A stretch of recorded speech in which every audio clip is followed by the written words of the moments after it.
Hey,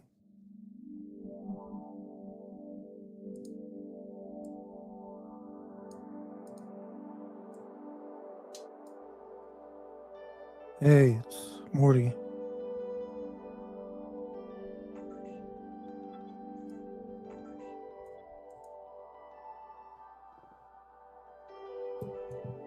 Morty's Diner, Saturday night.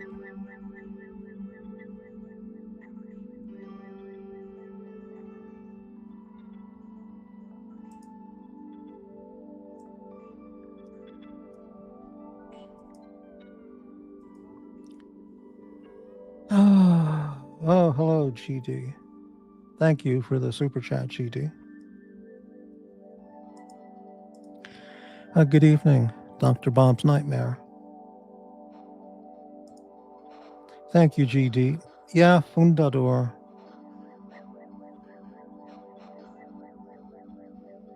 It's great stuff.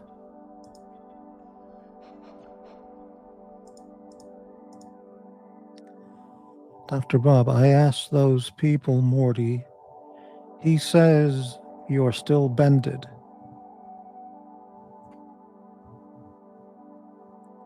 Which people, Bob?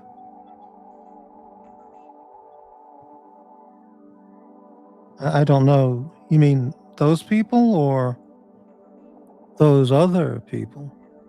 I mean those people or the other people? Don't know. Yeah, I don't know. It's too confusing. Today, hello, GD. Super chat, 100 pesos. Thank you, GD. You should be great today. Feel great today. Hope you've had a pleasant. No, today was awful. Just a terrible day. As I said in the title there, a disaster. Yeah, no. Is it those people or those people? Really? Yeah, I don't know. Dr. Bob, those people, they did a mass unbending. You are the exception. Viscountness. Really, that's very interesting, but I don't know which those people you're referring to. Do you mean those people? Those people? Really, that's very interesting. All of a sudden, I feel a little bit better. That's interesting. I had a lot of plans for today. I set my alarm for 7 o'clock in the morning. I had a lot to do today that was going to be really, really good. And I got up at 7:15, which was fine. I didn't sleep well last night at all. Just not a good night's sleep. And I woke up. I pushed an extra strong 16-ounce coffee. I mean, really strong. I just gulped it down. I pushed it. I pushed it down like, like with a turkey baster. I just slammed down the coffee. I slammed it, 16 ounces. Just injected it down my gullet. And I just couldn't get moving. So I didn't get out in the morning.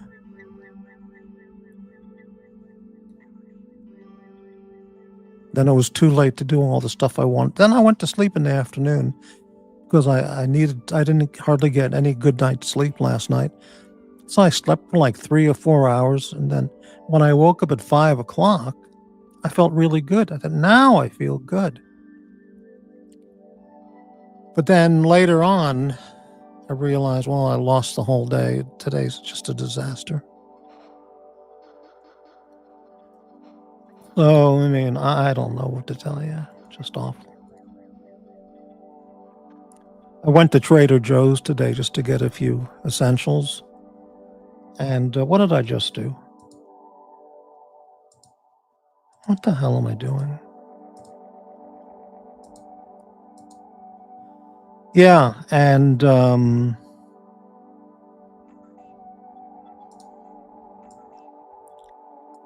bought some of the wrong stuff that I don't buy anymore. And I mean, good stuff, but not stuff I eat anymore. And then I had it when I came home, and now I feel really awful.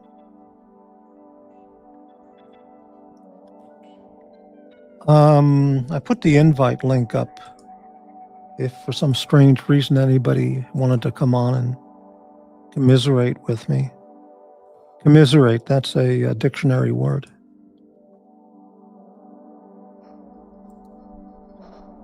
Dr. Bob, I'm pushing hot black coffee, but I use a Trump mug.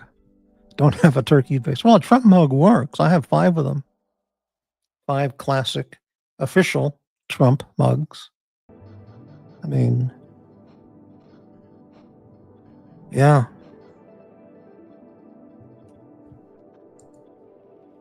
Anyway, I'm going to have some Trader Joe's oolong tea right now.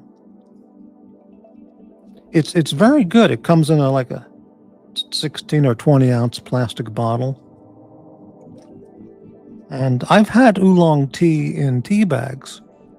And I've tried it a few different times, and each time it tasted horrible. It must have been just really bad, cheap, or inferior brands of tea, because oolong tea, when I've had it in different Chinese restaurants, it's always good. But this Trader Joe's oolong tea, all ready to drink, it's really good.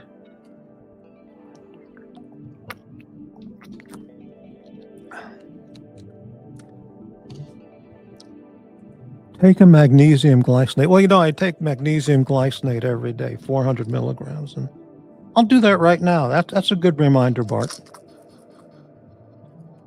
Okay. It's 3 tablets.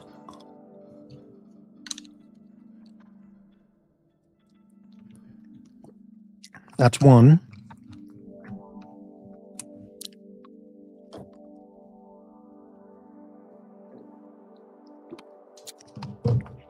It's a chelated magnesium glycinate. That's 2.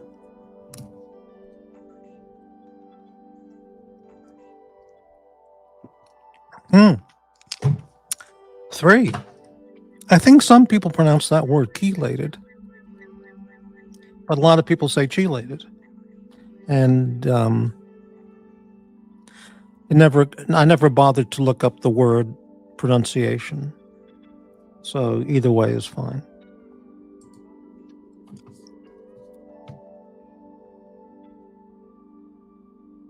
Manganese glycerate. Well, now, I've never taken manganese glycerate. That's very interesting. There is a very small amount of manganese in my daily multivitamin, multimineral. But let me see. This is very interesting. Let me manganese. Let's take a look. Oh man, the font on this label on the jars on the bottle is so manganese. Manganese parentheses from manganese bisglycinate. 2 milligrams, which is I can't make it out. It's either 82% or 2% of the daily. It's 82, 87, or 97. The label is so small. 81%. So 2 milligrams is 81%. I don't recall researching manganese.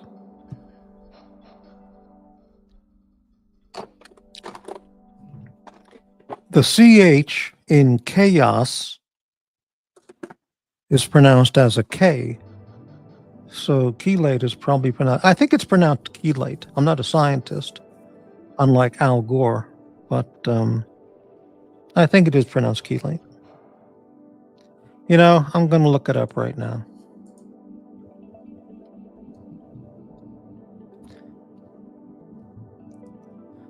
Let's do this right here.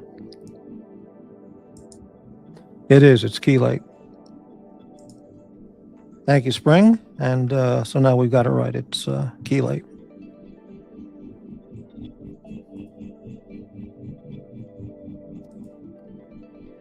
It's great. It's Greek, like kai, like kai. Right, okay. Makes sense. But yeah, okay, I get it. Oh, you got that covered. So that was worth doing a show for. So I learned 2 things tonight. It's pronounced chelate. And on one of those other channels, apparently, those people did a mass unbending except for me. But I don't know which of the other channels that refers to. But it's okay.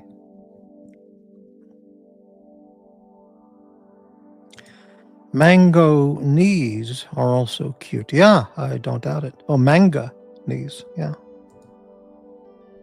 Well,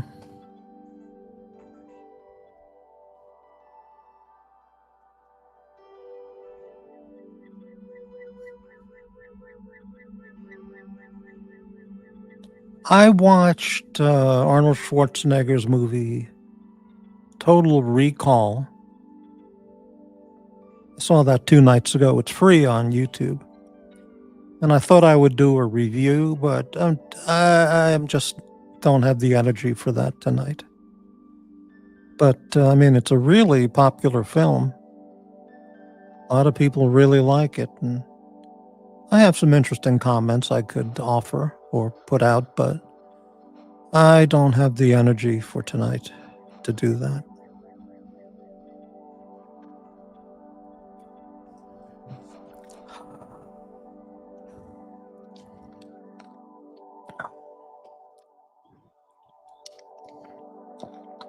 Anybody out there tracking the interstellar meteor, whatever it's called, C3 Atlas or whatever, I don't know, 3I Atlas? Doesn't mean that I don't know, yeah, whatever. You know, if it crashes into a planet or a moon, okay. If it crashes into the Earth, okay. If it goes behind the sun and comes out on the other side on some form of orbit, okay. If it goes behind the sun and never comes out again, okay.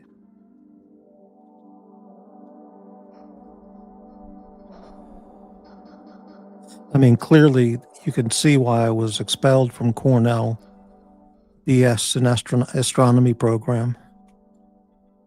Because when the professor asked me questions, I said, well, doesn't matter. It's okay. They didn't think I was astronomer material. It's all right.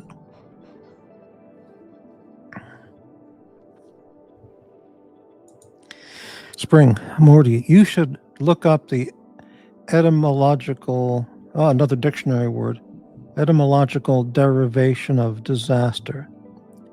It's quite interesting, very 3i Atlas related. Spring, I'm going to have to look it up another time. I just don't have the energy. I mean, just disaster. What could it possibly say?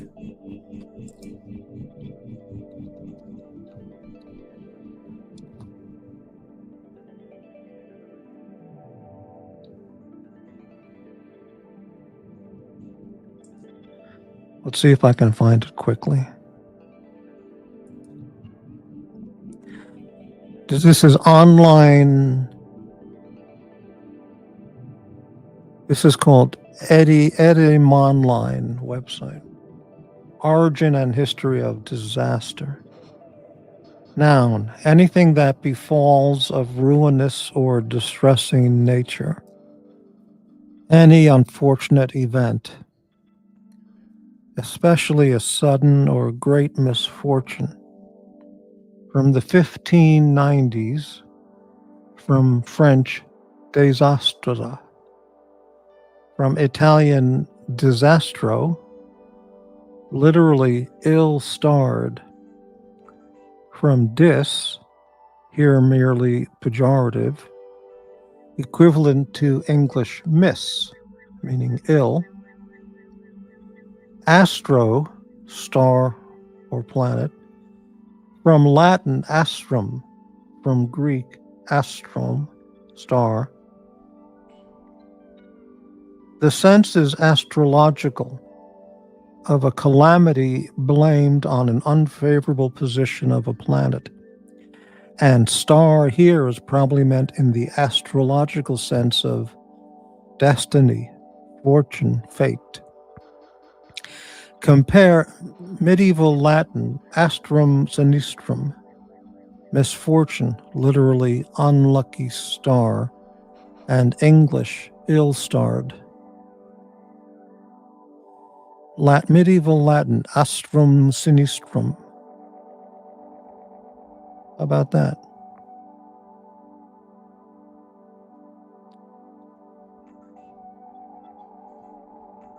Interesting.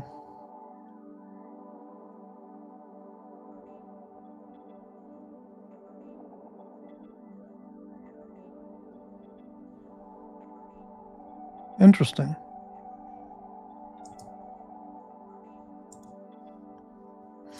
Okay, that was good to look up. Hey, 12 people watching.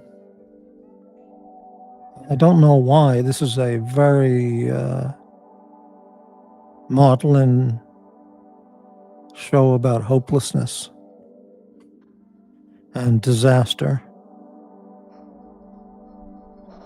But your super chats are welcome. Anyway, so I'll do a review on Total Recall another time when I'm feeling a bit more up. You know what I really like about a supermarket cashier? Whether it's a male or a female or they, them.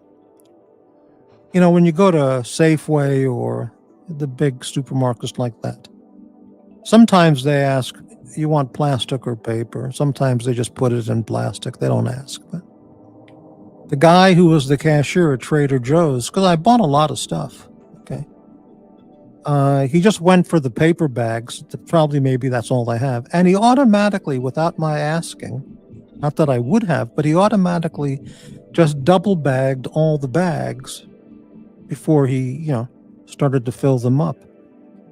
And I thought, wow, this guy's great.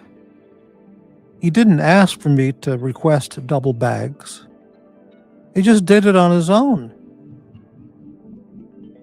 And then when he filled up there were 4 bags. The bags were really secure to hold on to. I mean, he did a great job.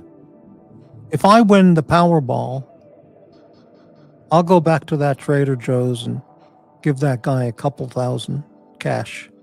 Say, here's for the quality double bagging. You deserve it. I'll keep that $75 million for myself, but here's $2,000 for you. I think that'll be very nice.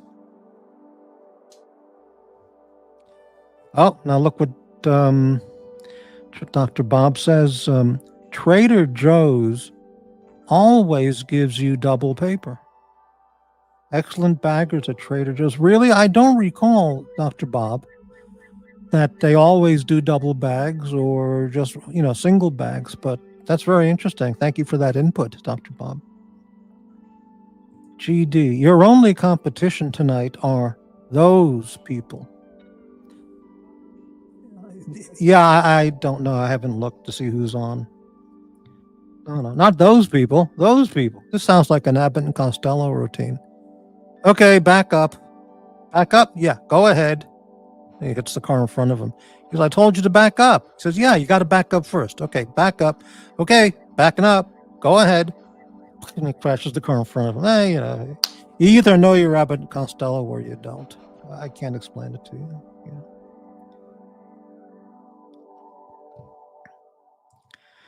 I stumbled on a podcast of some Jeopardy nerds. Really, I tried out for Jeopardy with two of my lawyer friends in LA. This would have been in the 90s. And the three of us did not get picked. On two other occasions, I applied for Jeopardy and I didn't get picked. Yeah, I mean, they're looking for what they're looking for. Oh, Pavel, you just cost that poor bagger $2,000, Bob. No, well, gee, now that you mentioned they all give double bags, maybe I'll just send that 2,000 to a good cause. Yeah. Bart, my waiter last night asked if I wanted sparkling or still water. Still water. That's an interesting phrase. Hello, Night Diver. Yeah, I don't know which people. There's so many those people. I kind of like clump them all together. Like cat litter, how you can get clumping cat litter, to absorb all the piss and the feces or clumps. Well, if you know about cat litter, they have clumping. That's one of the features that they put on the package. It clumps. Some cat litter doesn't clump, which makes it easier to scoop out the waste material. I can't explain it. You either know about cat litter or you don't. But good to see you, Night Diver. I don't know who else is on. Let's take a look here. I'm not subscribed to many of those channels, so if they're on, I don't know. I don't see anybody else on.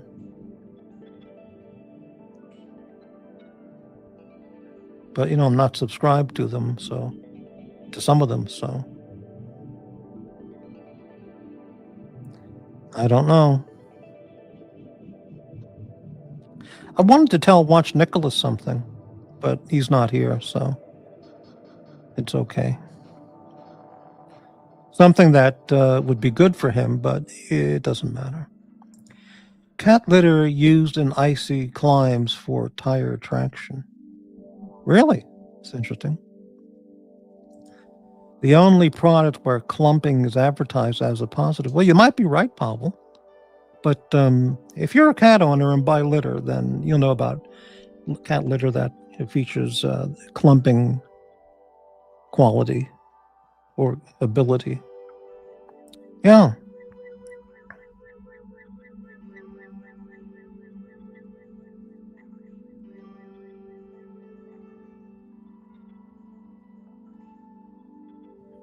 I don't see, I don't know who's on. I don't think anybody else is on right now.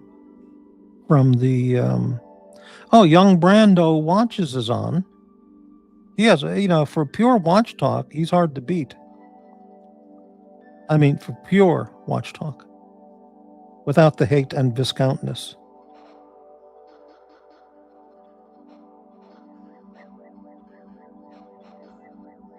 I don't know if he knows who I am. I've watched his show a few times. He's had Ozzy Expat on the panel, and but I don't know if he knows who I am.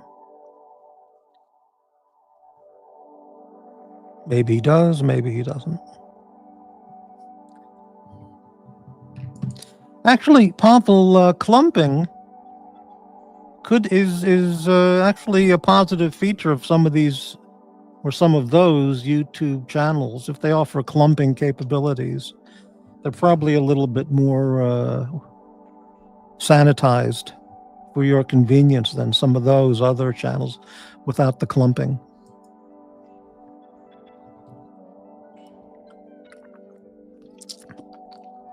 "17 viewers. If anybody would like to hop on the panel, the invite link is posted. Pinned. It's pinned on the top of the chat. I just gave myself a thumbs up without any lube. 4 thumbs up. There you go.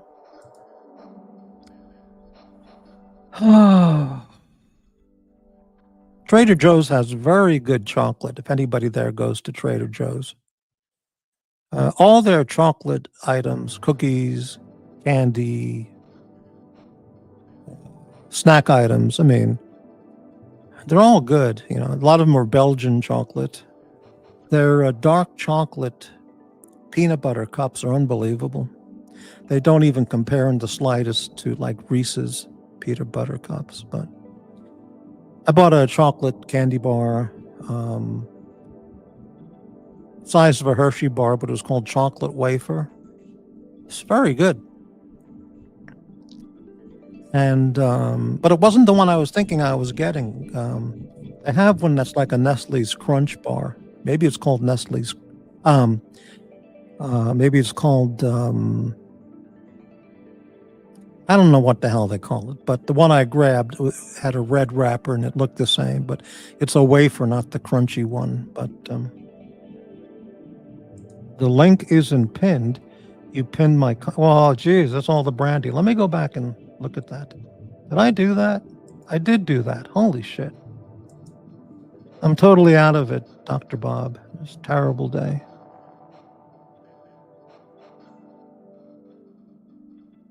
Where's the link? I can't find it. I'll do it again. Some years ago, 10 or 20 years ago, I don't remember when, I saw an obituary for the founder of Trader Joe's. He passed away, you know, again, I don't remember, 10 or 20 years ago. And I read his obituary and I thought, you know, here's a guy who actually did something of quality with his life for other people. He created a great company that everybody likes, of quality stuff, or I mean high quality stuff actually.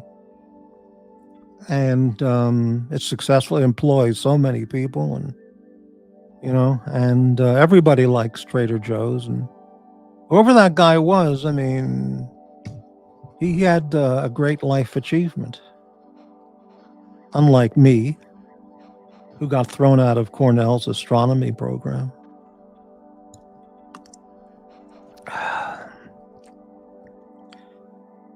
Unlike myself.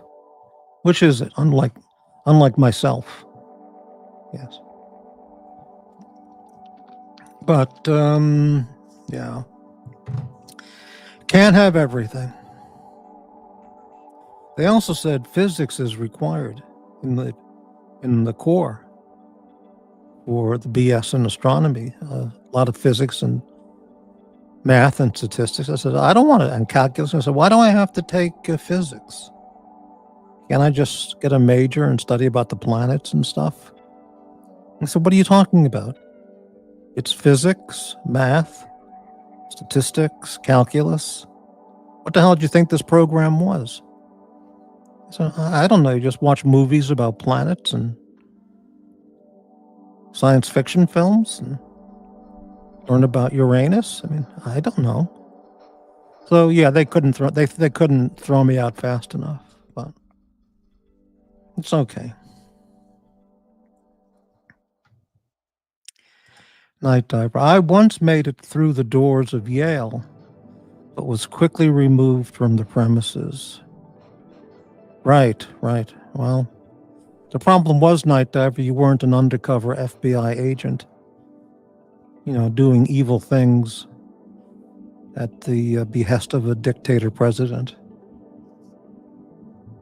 a treasonous president, so you got caught. Physics class is more fun than chemistry class. I enjoyed chemistry class as a high school chemistry. I thought it was there was no way I was going to pursue that in additional coursework in college, but chemistry was very, very interesting. But physics, very difficult for me. Took extra study. It's just too hard. Let me put it that way. Yeah. My thing was home ec. I did very, very good at home economics. I made the best apple pie in class. Teacher gave me an A for baking. That was in 7th grade. I was the only boy in the class. It was all girls. For some reason they put me in home ec. But I outdid them all with the apple pie, man. That was a highlight of my childhood. Yeah, well, you know.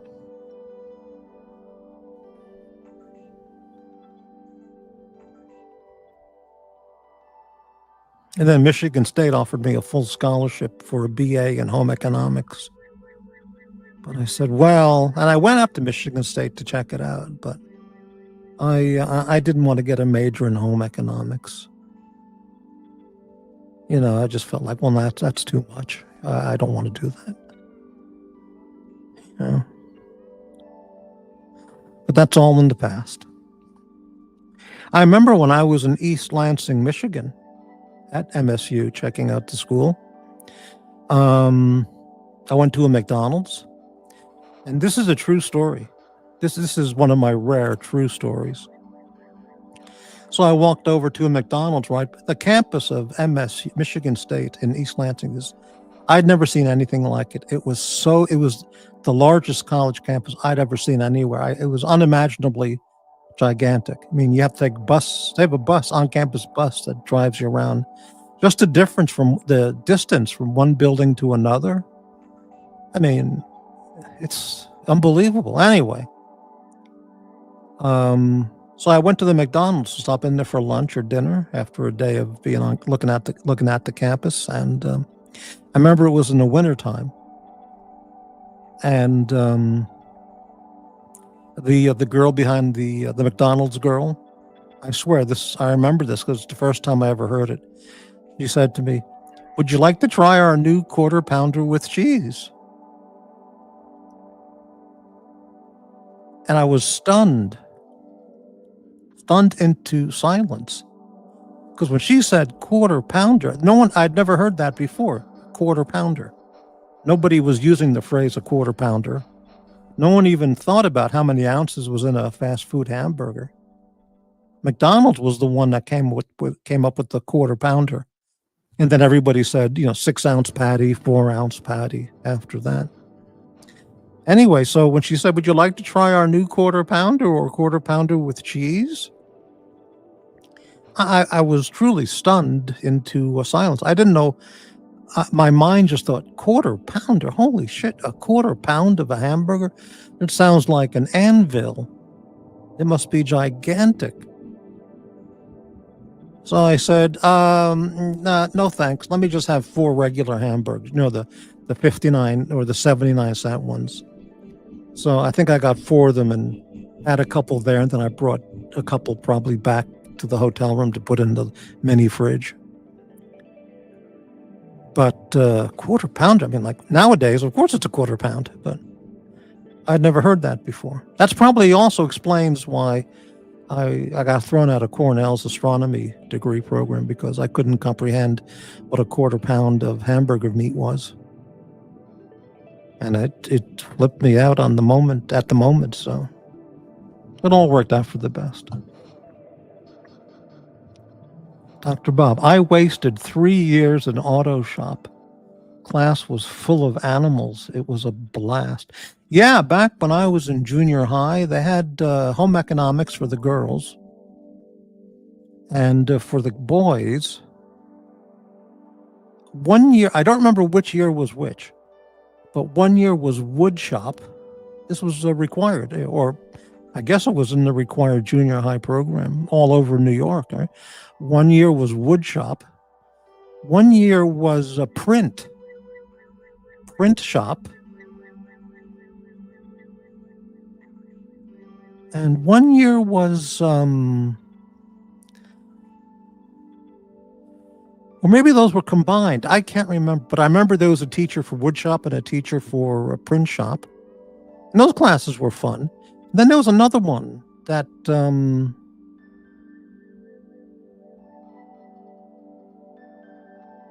we made rugs out of yarn.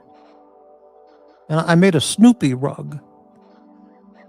And I don't remember what kind of shop that was, because obviously it wasn't sewing or knitting. They didn't have anything like that, but maybe it was part of one of the other shop classes. But they didn't have auto shop at my high school, or But so I assume, Dr. Bob, you know how to change your own oil if you wanted to. I myself, I would have no idea. Dr. Bob, the auto shop teacher kept a bag of weed in his desk. Whenever we asked about it, he claimed he confiscated it from a student. Wow. Wow. What other kind of shop? There was wood shop, metal shop, maybe. Maybe there was metal shop. Or maybe they were combined. I can't remember. You just want to know how to make your Glocks go fast, shoot faster. I got it. Okay. Yeah, that story's still hot on YouTube. Videos about Governor Newsom banning Glock firearms in California starting in a few months or something. I mean, you see, it's just unbelievable. The imbecility of liberals is just beyond description. If that goes through, unless it's already gone through, that will prevent honest, law-abiding citizens from buying a Glock. And it's just a brand of handgun. That's all it is. Or I don't even know if they're allowed to own them, if it's grandfathered in, that if you already have one, you can keep it. But it doesn't in any way stop those bad people, the criminals, the gangbangers, the pimps, the burglars, the armed robbers. It doesn't stop them at all from buying, Glocks on the street and committing crimes with Glocks. So it's, or any other brand of handgun. I mean, but if they can ban, if the Democrats in California can ban one brand, Glocks, then it's just a matter of time until they say, yeah, we have to ban this Smith and Wesson, and then we have to ban Springfield, and then we have to ban Ruger, and before you know it, they're all banned. What needs to be banned are Democrat politicians. But anyway.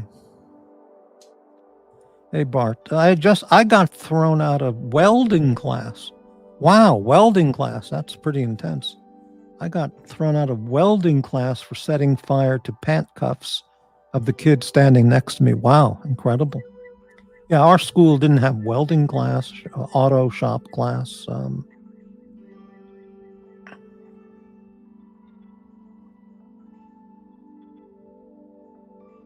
Other high schools probably did, but the one I went to did. Or I didn't know any that did. But they had vocational oriented high schools also that you could attend to learn. As a high school kid, you could learn various trade,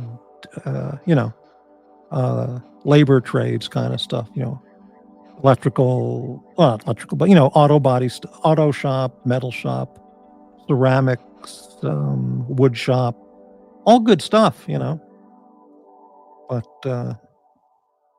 yeah. Wow, 16-year-old kids playing with welding stuff. Amazing. My junior high and high school had a rifle team, like a soccer team, football team, baseball team, chess team, debate team, and so on. They had rifle teams. I didn't join them because I don't know why, because I had a couple of friends who did it and it sounded like a hell of a lot of fun. But nobody was getting shot, no mass shootings, nothing. And then one of the teachers was the coach, of the team. And they practiced, you're not going to believe this, they practiced in the basement of the junior high and the high school. They used 22 rifles and they competed with other schools, other junior highs and other high schools all across the state. Incredible.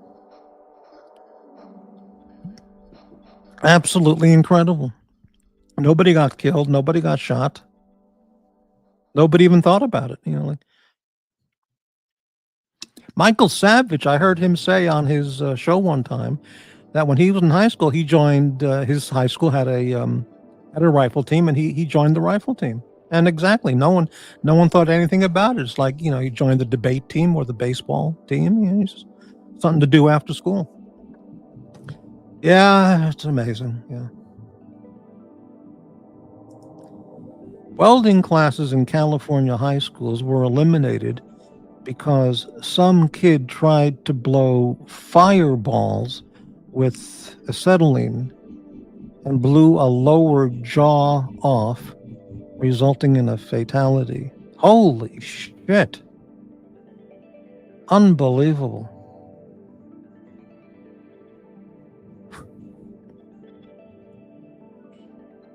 Unbelievable.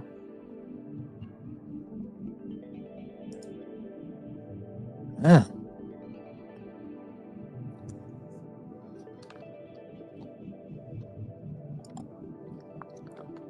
Unbelievable. I just remembered when I was 10 years old, I went to a sleepaway camp in upstate New York. Uh, Beautiful place. I mean, it was all rich kids from Long Island, you know, and New York City. All wealthy, rich families sent their kids up to the sleepaway camp, and it was like 2 or 3 months of the summer. Only the elite of the wealthy families had the kids go up. You know what I mean? And there was a rifle team there too at summer camp, and they took us to shooting ranges, again with 22 rifles. No one even thought about it. It was just something for kids to do, and I was probably 10 years old then. Yeah, amazing. In fact, that was when on a day trip we visited Cooperstown, New York. We all went to the Baseball Hall of Fame. I remember I have images of that in my head of visiting there. It was a really quaint little turn of the century kind of town, the way it was decorated and the way it looked back then.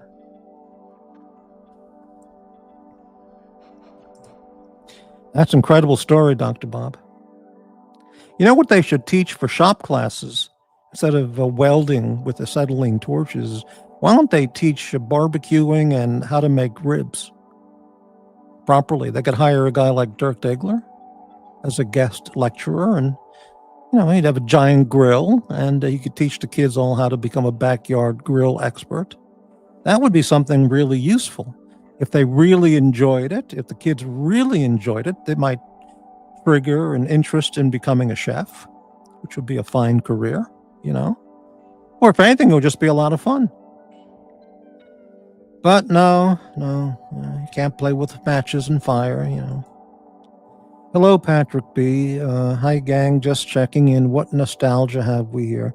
We're just talking about Dr. Bob's story in high school of some kid in a welding shop class blew off some other kid's lower jaw with an acetylene torch, and the poor kid passed away. Just amazing. Yeah. Otherwise, there's nothing going on here. Just a depressing day at the diner, filled with hopelessness and, you know what I mean. Patrick. Cool. I knew some bad kids in shop. I'm on a South Texas bird hunt. About to finish the last nightcap and turn it in. Wow. You're on a South Texas bird hunt. What kind of birds are you hunting there, Patrick? That sounds interesting.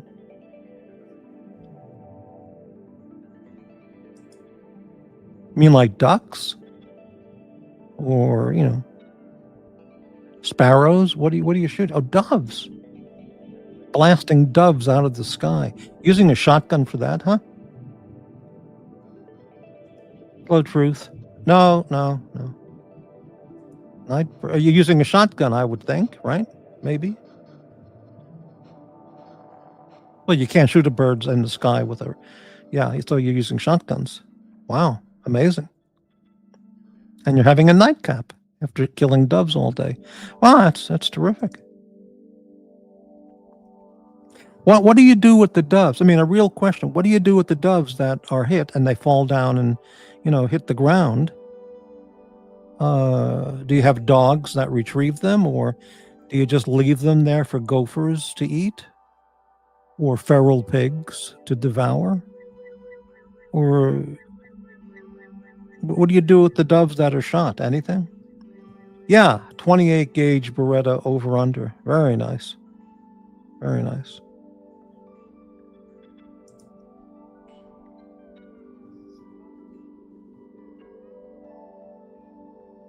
Why shoot doves?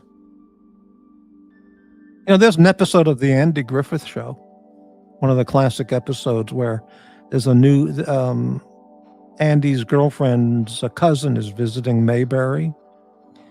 So Andy's acting they kind of meet first for coffee, and Andy likes her, and he's acting all macho and stuff. And, he invites her out to go crow shooting tomorrow, and Barney Fife is sitting there. He goes, crow shooting? What are you asking to go crow shooting for? And Andy goes, well, what's wrong with crow shooting? It's fun, and besides, I'll be able to put her in her place for being such a braggart and know-it-all. Well, it turns out the woman, his friend's cousin, is a Tennessee state trap shooting champion or something. You know what I mean? Whatever that's called. So Andy goes, I'll go first. And he shoots out. And he goes, I missed that crow. I can't believe I missed it.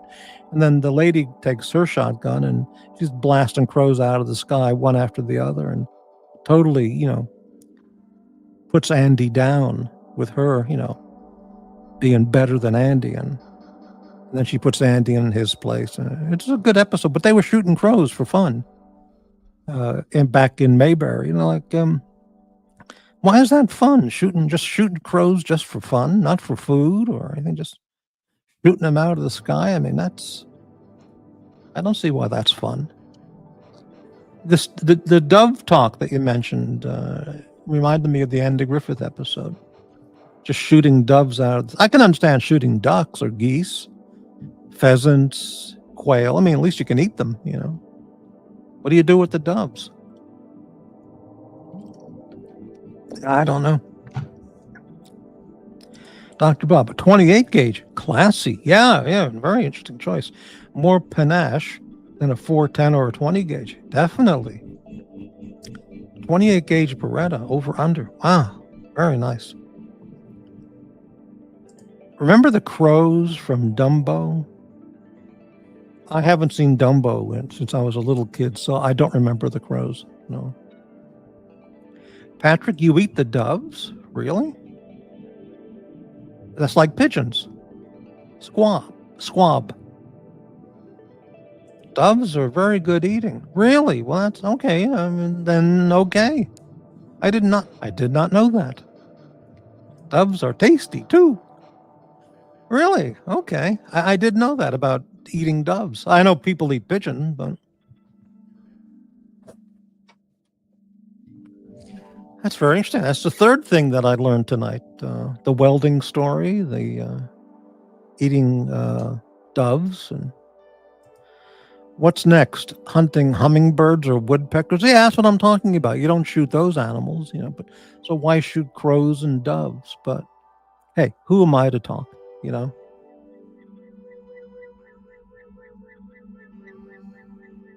Eating crows, no fun. Very well stated, Dr. Bob. That's good. I didn't think of that. How do you eat a dove? You have to rip off the feathers and impale it with like a branch laying on off of a tree, and then you just twist it around over a campfire. I guess that's what you could do that, I guess. That's how people used to eat back when, so yeah.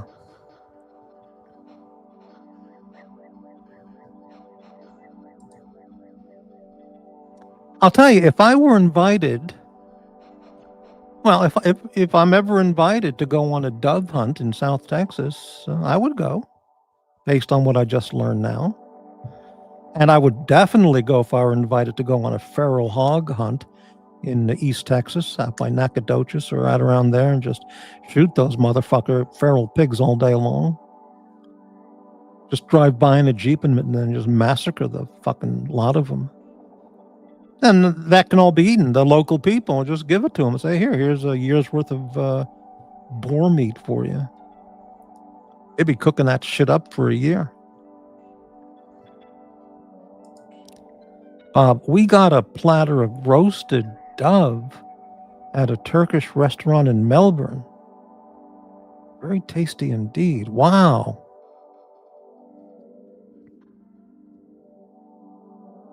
This reminds me of a story. I was in my 20s. I was in Houston at a very nice hotel with a girl on a date. And it was our first date. I went to a very nice restaurant. It might have been at the hotel. I remember the hotel in a very nice part of Houston. And we were in the restaurant for dinner, and I remember on the menu they had quail. And I thought, gee, quail, that's interesting. I've never had quail before. So I don't remember how it was presented, but I ordered the quail, and she said, oh, quail, I'll have that too. And I guess it's like a little Cornish game hen or something like that. I can't remember. A long time ago. Anyway, after dinner, we went up to my room and turned on the TV. David Letterman was on then. This was mid '80s. Yeah, around mid '80s. And David Letterman was on, and we're just lying on the bed watching David Letterman, and next thing you know, one thing led to the next, and she's sitting on my face, and we're having sex for a long time, and yeah, it was good. I don't know if the quail created that extra playfulness in us to want to have sex all night, but yeah, it worked out fine.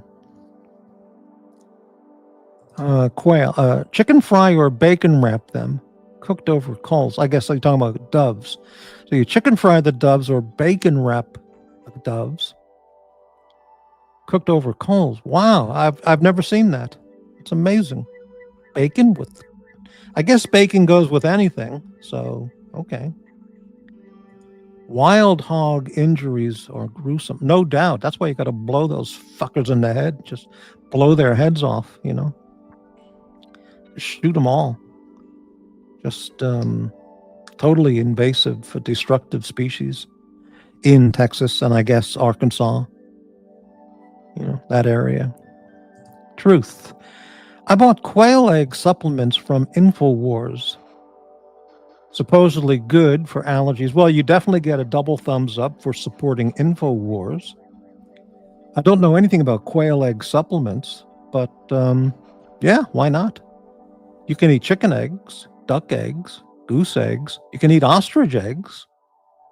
And you can eat fish eggs. So yeah, why not quail eggs? Why not? Yeah.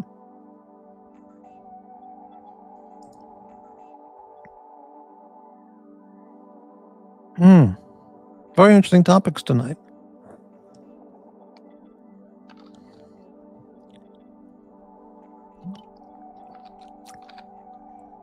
I think that magnesium glycinate is taking effect. I'm feeling a little bit better.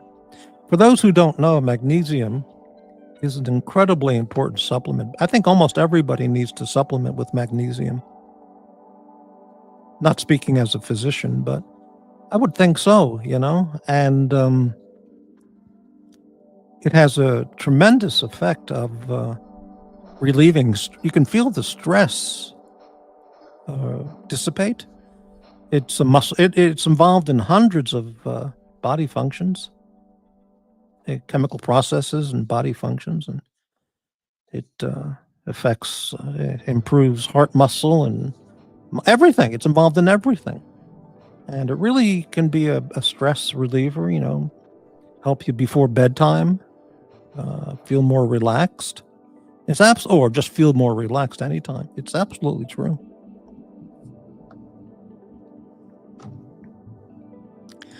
The Vietnamese market will sell you a can of quail eggs. I've seen quail eggs in gourmet stores, but I've never had a quail egg.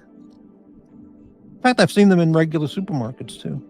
It's a common ingredient for Vietnamese dishes. Hey, Dr. Bob, you may know this.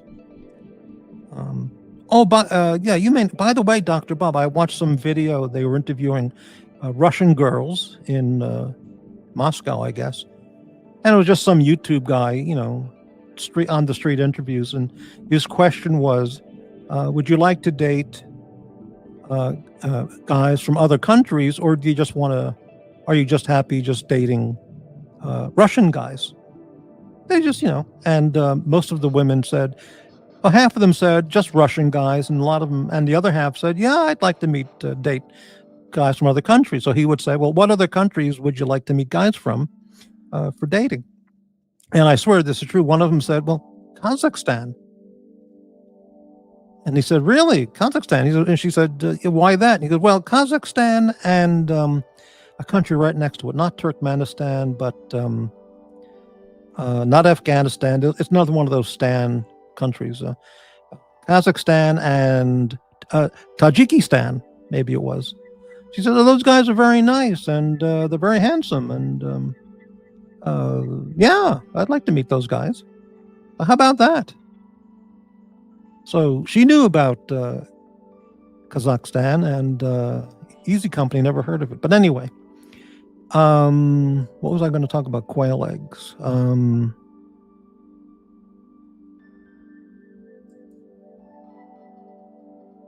Oh, yeah, Dr. Bob. I've noticed at the supermarket in the coffee department, they have, Starbucks coffee and Pete's coffee and Stumptown coffee and all, various brands of coffee packaged up. And now they have a brand of Vietnamese coffee, and they offer three different varieties and it says Vietnamese coffee. I don't remember the brand name, but what makes coffee Vietnamese coffee? Does anybody have an answer for that? Because if it's different or has something interesting, I would try it. So what is Vietnamese coffee? Is that something different than your basic American shit Starbucks coffee or Pete's? Well, Pete's is good, but I know about Cuban coffee and Turkish coffee. I know what those differences are. The differences are with those, but Dr. Bob's got an answer. There you go, Bob. Yeah. Hey, Patrick B., thanks for the Dove talk. That was really good. And the Beretta talk. I'll see you next time. Thank you, Patrick. Vietnamese coffee are Robusto beans, not Arabica beans. And they're so higher in caffeine. Really? That's very interesting. I don't mind Robusto beans. I've had coffee that's sometimes mixed, Arabica and Robusto, Robusto, whatever. High in caffeine. Well, I don't want too much caffeine. Oh, come on. Come on, Bart. That can't be true. I don't believe that. Come on. Well, I'll tell you, with the Vietnamese coffee thing, if I were in a Vietnamese restaurant and they were serving coffee to the people. If the people I was with were having coffee, I would get some too and try it. Maybe, maybe I'll probably try it at some point. I won't buy a bag of it. I'll just try it at some Vietnamese place. And I've never had a banh mi sandwich either because it's made from like pork stuff, ground up pork things. So I don't know what a banh mi sandwich actually is. I think it's pork and basil leaves, and I don't know. But everybody loves banh mi sandwiches, so I should try it sometime. But anybody have any stories about banh mi sandwiches or Vietnamese coffee?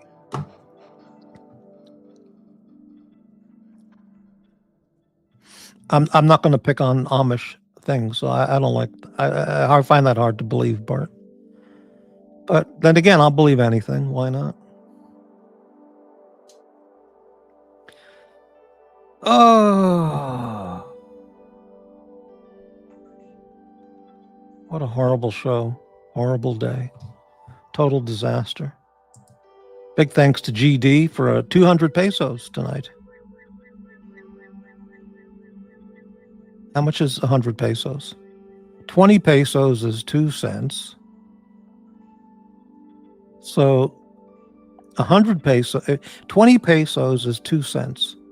So 100 pesos, this is why I got thrown out of Cornell. 100 pesos is, 20 pesos is 2 cents. So 100 pesos is 10 cents. That's 20 cents tonight from GD. Thank you, GD, for the channel support. You're the only one helping out tonight with the contributions. Thank you. Yeah. 15 people watching. So I wanted to tell Watch Nicholas something, but apparently, is that the channel I'm banned on? I mean, I don't know. Well, whatever. Nobody cares. It doesn't matter.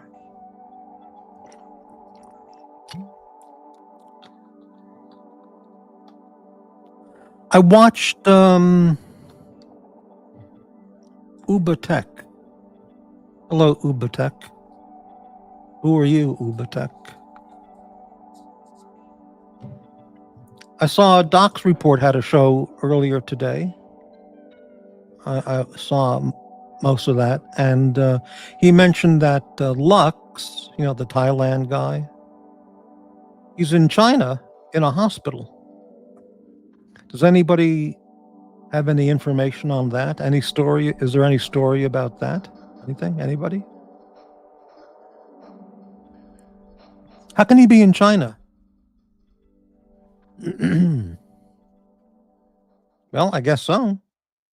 Right next to Thailand. So all you gotta do is walk over the Himalayas and you're there, I guess. So I have great memories of being visiting Lancaster, Pennsylvania as a kid, and Hershey, and that whole area, that whole region of Pennsylvania was absolutely beautiful, just beautiful. And I remember the Amish stuff that we saw sightseeing, and it was really nice. I would be very, I would enjoy visiting there again. I don't know if it's the same as it was, but beautiful part of the country, beautiful.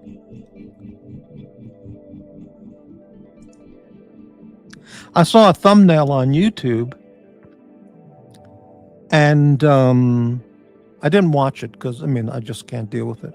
But the title of the thumbnail was Pakistan attacked Afghanistan or something like that, or Pakistan attacked some neighboring country and they're at war, or I don't know. I didn't even watch the thumbnail because I'll deal with that some other time. Dr. Bob, I don't think he's in a hospital in China because he tried to jump on Jax's and my stream 2 nights ago. Yeah, okay, I don't know, but Docs had mentioned something. He played a clip or something that he was in China. So I don't know the story, and it's okay. I don't follow the details there. We both talked to him in the back room, and he didn't mention being in a hospital. Okay, well. Oh, he said hostel, not hospital. Okay, there you go. Okay. So he's in a He's in China, staying at a hostel, $7 a night. Okay, so maybe that was it.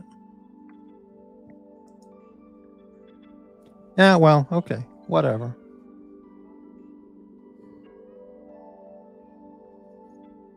Hmm. Getting some emails here. Let me check my phone, see how much hate email I'm getting.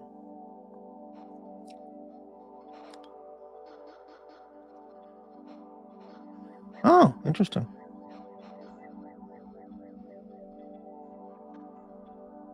I wonder if Watch Nicholas is watching, because I wanted to tell him something. But if he's not here, it doesn't matter. And I could ask somebody to pass along a message, but by the time the message was delivered, he would get it all. It would be all fucked up and different from the original. So forget it. Not important. Hmm.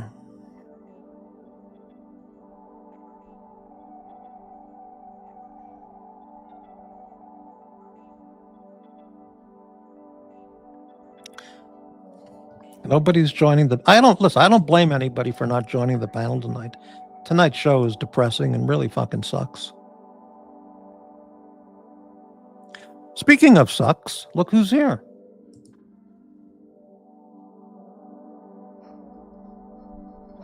Unbelievable. Thank you for illuminating our chat with your brilliance.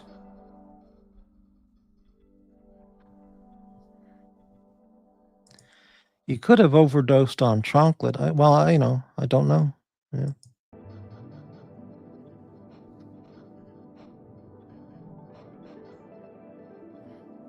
Hey, you're the one on those channels who talks about sucking dick all day long.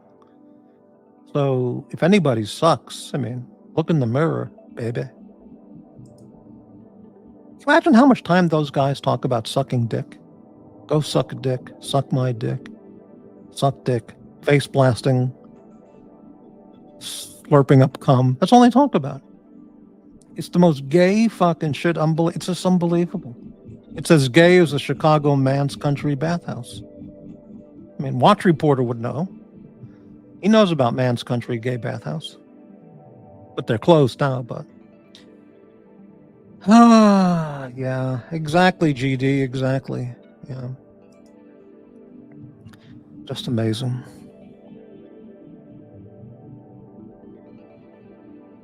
But think about it. If you watch those channels, all they talk about is KOK and KUM and DK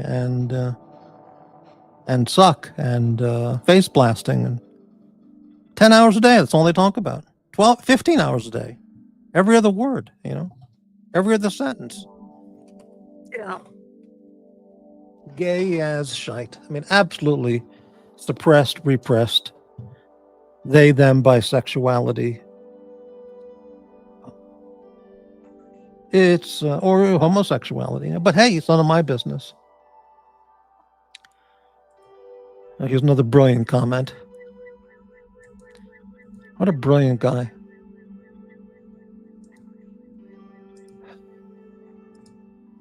P. Glenn, good evening.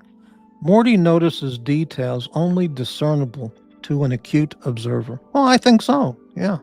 Many times, P. Glenn, I mean, that's true. I do notice things that a lot of people see also, but a lot of people, or most, they just don't catch it. They don't see it.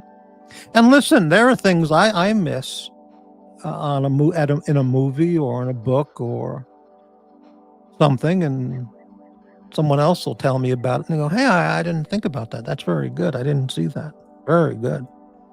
So I'm not placing myself above any, well, certainly I am, but, yeah, okay.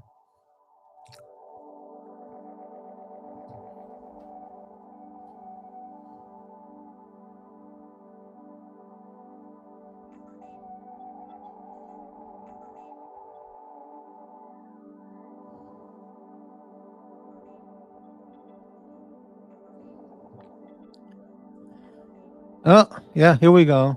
Here's the obsession. He's obsessed. Do everyone a favor and write a disco song for your girlfriend. Something that, you know, might be appreciated by someone important to you. But hey, whatever. This guy's obsessed with me, just obsessed. As well as those people, it's just amazing.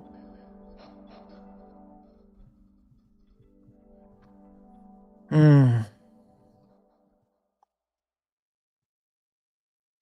I'm not going to take any benzos tonight. I got the oolong tea. I was pushing the brandy before. So I think I'm feeling a little better. Maybe 1 hour of my depressing monologue has made me feel a little better. I feel more relaxed than I did an hour ago. So that's nice. And the invite link is up if anybody wants to hop on, talk about anything. GD is always welcome to join the panel anytime he ever wants, should he ever decide to. At no charge, you can just hop on. Doesn't have to pay any super chat to join. Just, some people, there's a deal for them to join, but that's those people. NWO. So, how about that Qatar Air Base in Idaho? Any thoughts on Trump's decision with that? That sounds like Tommy. I haven't heard. I only heard the briefest thing about that, so I haven't read any stories about it in any detail. So I don't have anything I can say about that at this time, Tommy. But yeah, I'll read about that soon enough, or I'll get to it eventually. But yeah, I just don't know the story on that. But good to see you, Tommy. Hello, One. How you doing?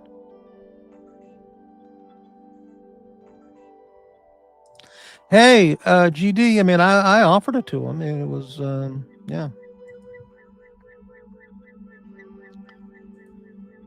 Dealing. Oh, I only read your questions for super chats. So I only answer questions from you for. Yeah, I'll only answer your questions for super chats. So I'm not going to answer that for free. $10 a question. I'll answer your questions. $1,000, you can be on the panel. It's a very good deal. Very, very good deal.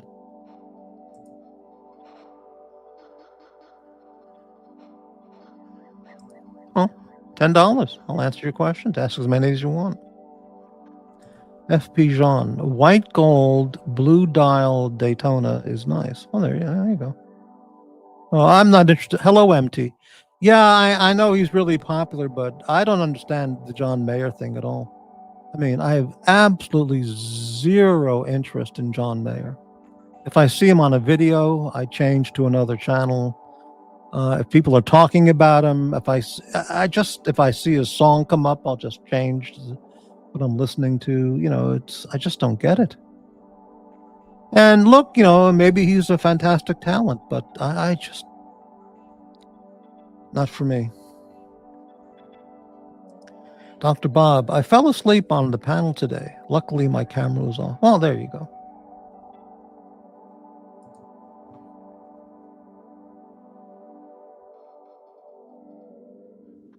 Uzi, if you pay that $1,000 to hop on the panel, I might use that to go to Lancaster and Hershey, Pennsylvania for a vacation, or it would help me, pay off all my other debt, and get eventually to afford a vacation there, and then we can meet up in Lancaster, have a chicken pot pie together at an Amish restaurant, have a pecan pie, or pecan pie a la mode if you want that. You can meet up in Hershey, Pennsylvania, take the Hershey tour. I don't know, do they still offer a Hershey factory tour? I did that as a kid. It was a fantastic memory, yeah. Really enjoyed it. Beautiful country there in that part of Pennsylvania. Again, this is a long time ago, but just beautiful. Yeah. Has nothing to do with the shithole of Philadelphia and Camden, New Jersey, and that kind of stuff. But anyway, but I visited the area of York, Hershey, Lancaster, that part of Pennsylvania.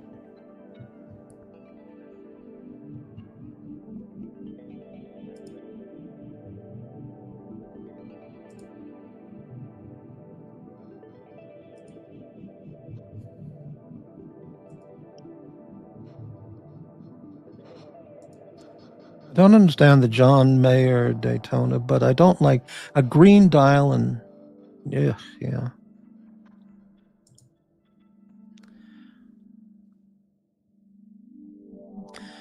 And W, when you get to be my age, you don't need to explore new music. Well, there's a lot of truth in that too, you know. Shoe Fly Pie, you're absolutely right. I forgot about that. FP Jean, you're absolutely right. Shoe Fly Pie. It's SHOO, if I'm correct. Yeah. I forgot what that is. Isn't that a pecan pie kind of thing? I don't remember, but that's like 3.5 hours from me. Well, you're driving your tow truck 3.5 hours a day, you know. Boris is here. How about that? Morty, if you go to Lancaster, visit the Shady Maple Smorgasbord, largest breakfast buffet that is run by the Mennonites. It's God's country, baby. Yeah, I mean, that part of Pennsylvania is absolutely beautiful. I mean, just great. Yeah. I wonder how much it's changed over the last, over the decades. Maybe not that much. I found a restaurant. I found some material about the Amish community in Ohio. I forgot the name of the county, but I have some information which is very interesting. I'll probably do a show about that just as a topic, brief topic, and because the one in Pennsylvania is the most well known, but Ohio has the second largest Amish community in the country, or whatever. Yeah. Green is my favorite color. Honestly, I don't like yellow, gold, ever rose is. Now, Dr. Bob, what is it with that title? Your Body is a Wonderland. I mean, can you imagine being a record executive over Warner Brothers or wherever? This guy comes in with his demo. He's looking for an album deal, and he plays you the DVD he made at home. And you go, okay, what's the name of your first song? And he goes, well, this is going to be a hit. It's called Your Body is a Wonderland. I think I would vomit and say, thanks for stopping by. Try Capitol Records. Goodbye. The first time I ever saw John Mayer perform was at one of those Eric Clapton Crossroads concerts he's done for his drug and alcohol rehab center in Antigua. And he came on and he did a couple songs. And I have to say this with all sincerity. I mean, it was just about the goofiest, stupidest, bullshit musician performance. I can't say that I've ever seen, but one of the most stupid I've ever seen. And I've tried to find it looking up Crossroads, the Clapton Crossroads concerts. There's been like 4 or 5 or 6 of them. And I can't find that performance, but if I can find it, I'll put a link to it. And it's unbelievable.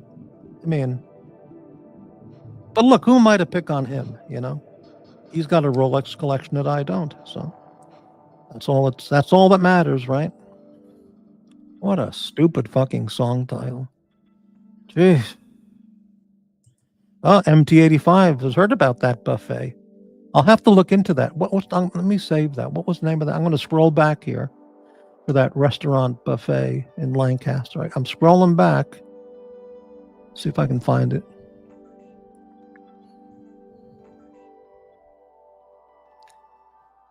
Maybe I can't find it. Where is it? I'm back at the welding classes. No, it was after that. What was the name of that buffet restaurant in in Lancaster? Anybody remember? Whoever mentioned that?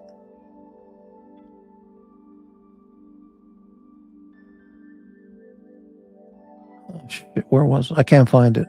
Well, I'll have to look at the replay. And oh, here it is. Here it is. Shady Maple Smorgasbord. Okay, there it is. Thank you for that, Boris. I'll look that up. Let me look it up right now, and I'll save it.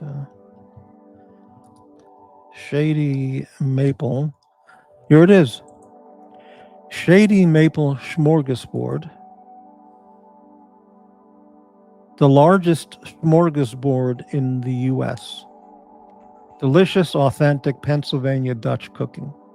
Featuring 200 feet of deliciously authentic Pennsylvania Dutch. Oh, this is great information. Thank you for this, Boris. I'll check that out. I wonder how much a trip to Lancaster. I guess you fly into Harrisburg, Lancaster, Pennsylvania. I wonder how much that would cost to fly there. I'll have to look into that. Hello, Truth. Did you see that story about a terrible 20-year-old rapper? And they found the body of a 14-year-old girl in his car trunk. Oh, listen, I saw a video a couple of weeks ago, one of the police body cam videos. I forgot what city it was. They pulled over this girl, this woman, for some kind of traffic violation. I know, busted taillight or didn't signal on a turn, something like that, but a valid traffic stop. And as the cop was talking to the woman, who, can I have your driver's license, please? Why? Why do you want it? It was one of those, body cam vids. The cop was getting very suspicious of all these telltale signs she was vibing off of. Something fishy is going on with this woman. So he called for another car. So there were 3 or 4 officers there. No, there were like 2 or 3. And eventually she stepped out of the car, and they smelled some weed, I think. So that gave them, where they found some weed. So now they upped it. They kicked it up a notch to searching the car. And they opened up the trunk. I mean, the video was just unbelievable. I didn't send it to anybody or tell anybody about it before because I didn't think anybody would even want to know about it. But they opened up the trunk, and this cop was, opening up different bags of blankets because she was living in her car, she said. She didn't have any money or a place to stay. And what they found, they removed these giant bags, like duffel bags, and they had to see what was in there, if there were more drugs or anything. And they opened up these bags, and they found 2 dead bodies of her niece and nephew that her sister asked to take. Her sister asked her if she would watch her kids for a little while. She killed her niece, young, like 3-4 years old, niece and nephew, and stuffed the bodies into these bags and covered them with shitloads of blankets and towels. And she was driving around with them in the trunk for about half a year or a year.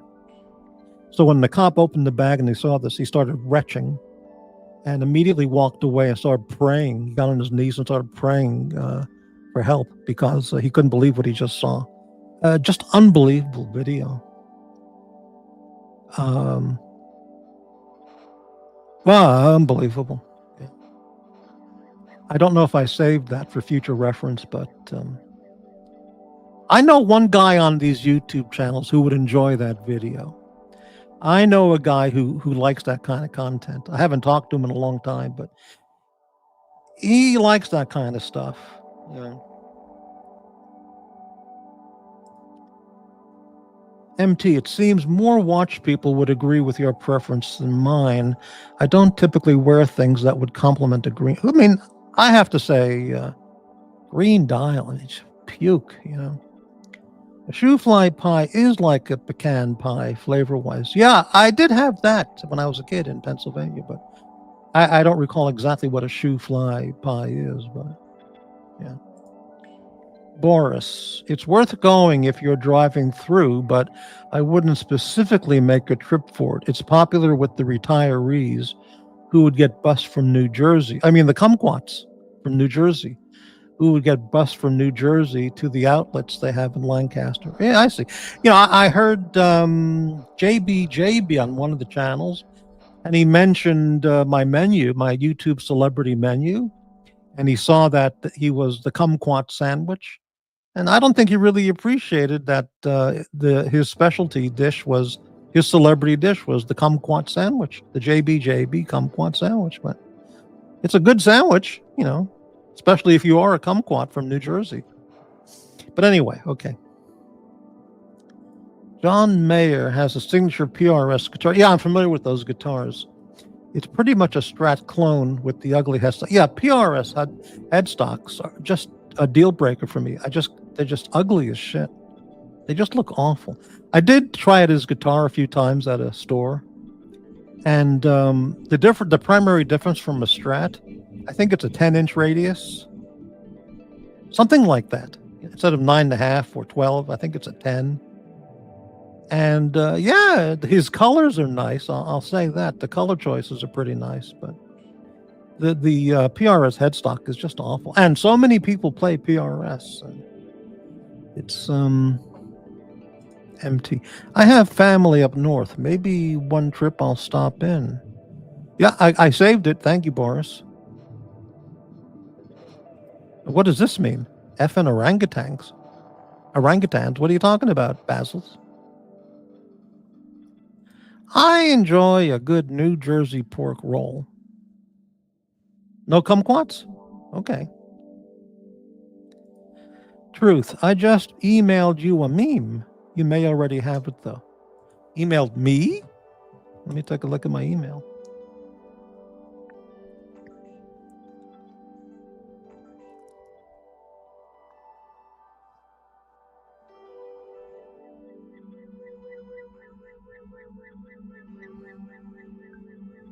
Oh, here it is. Thank you, Truth.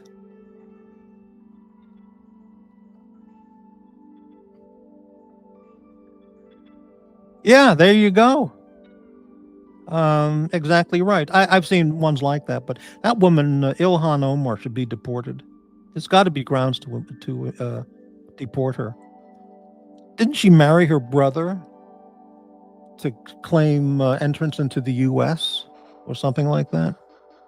She's a total America hater and traitor. She should be deported. I mean, Trump was joking. He said to the president of Somalia, I'll send you back Ilhan Omar. And he said, no, don't. We don't want her. But he should ship her back. She's very likely here illegally. Thank you, Truth. P. Clinton.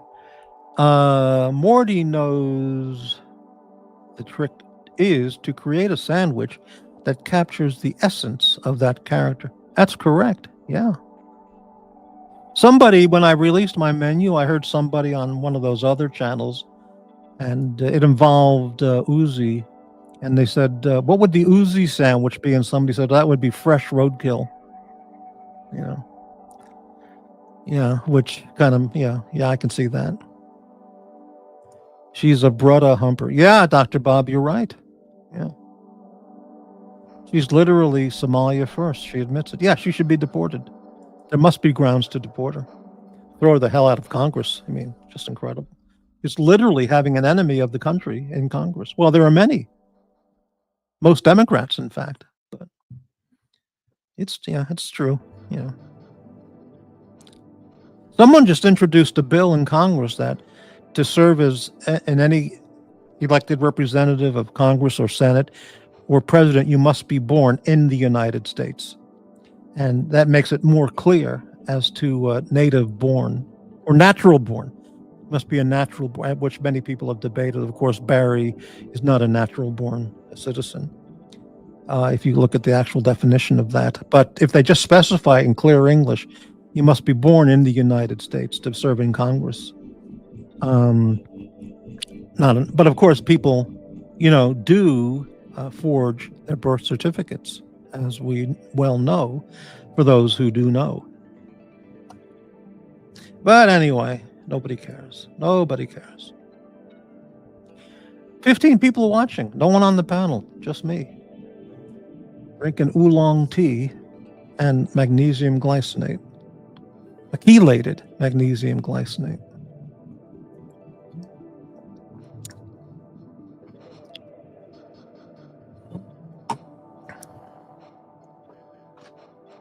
Anyone know when 3i Atlas is scheduled to pass by or crash into Earth?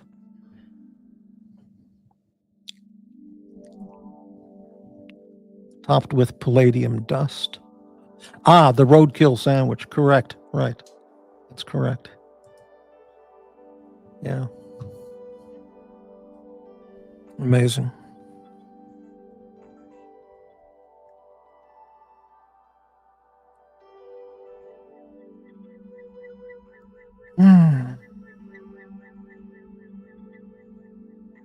Anybody ever buy burritos at Trader Joe's?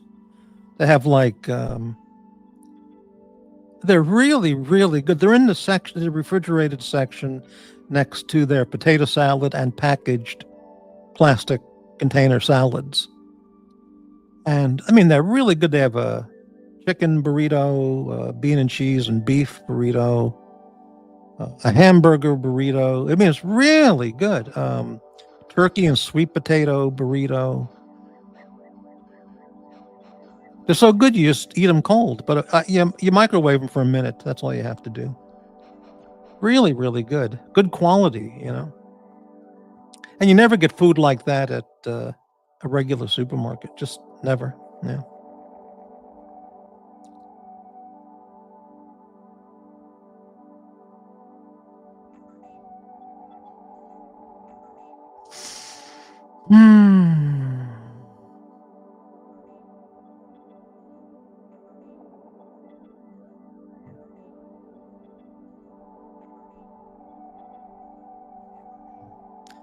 GD, you're the only one who super chatted tonight.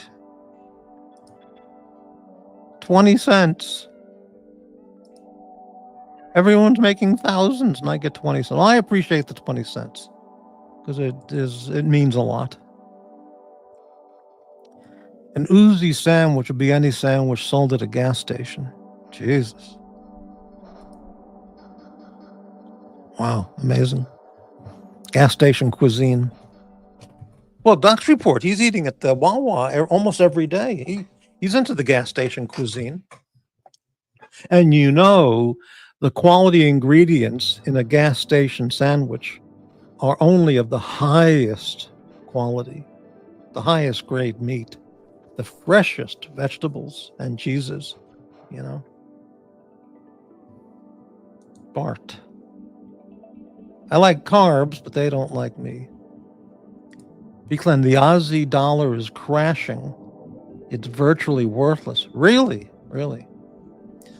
Aussie, back when I was buying gold coins and building up a collection of, should I have said that? Yeah, well, whatever.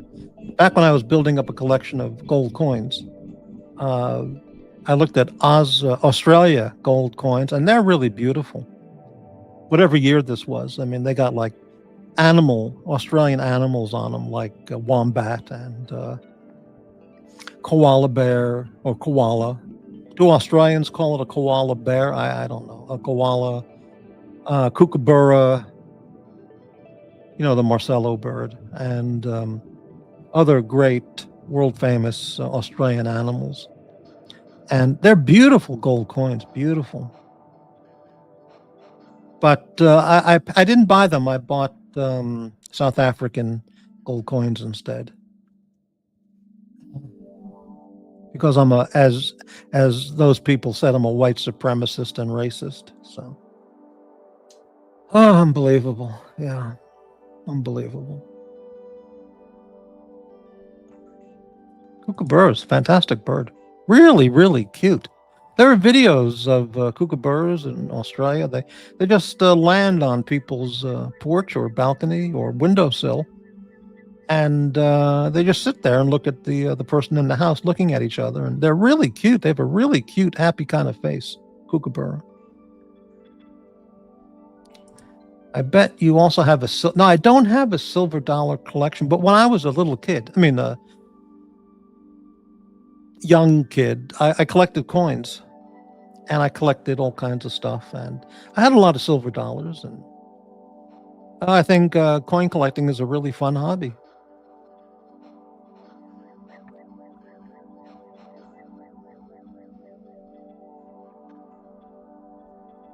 Yeah.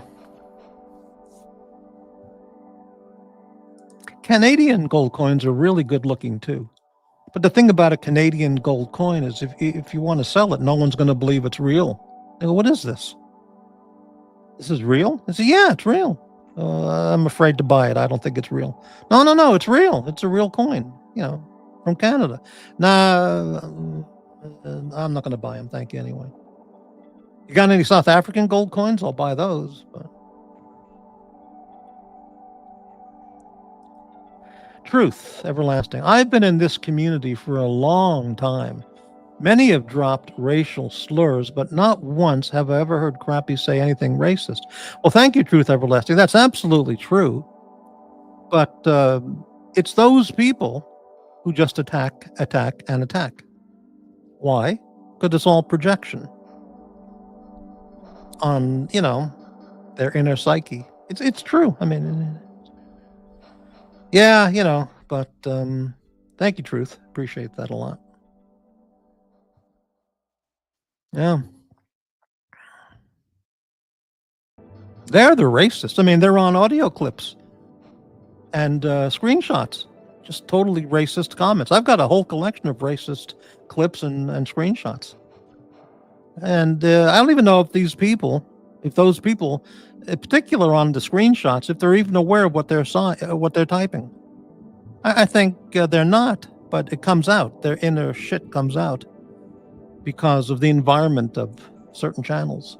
It unleashes their evil side that's suppressed or repressed inside their psyche. It's true. Those people, yeah, right, okay, yeah. Boy, I'm talking by myself for an hour and a half. Nobody wants to join the panel. I have absolutely nothing to talk about. I've only made 20 cents tonight in super chats from our friend GD. I mean, oh, what a disaster. Absolute disaster. Are bogans a race? No, but then again, I'm not a Nazi, so it's not for me to answer that question.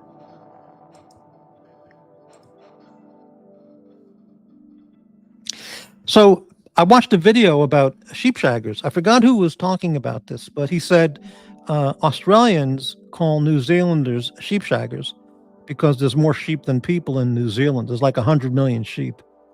So Aussies call Kiwis sheepshaggers.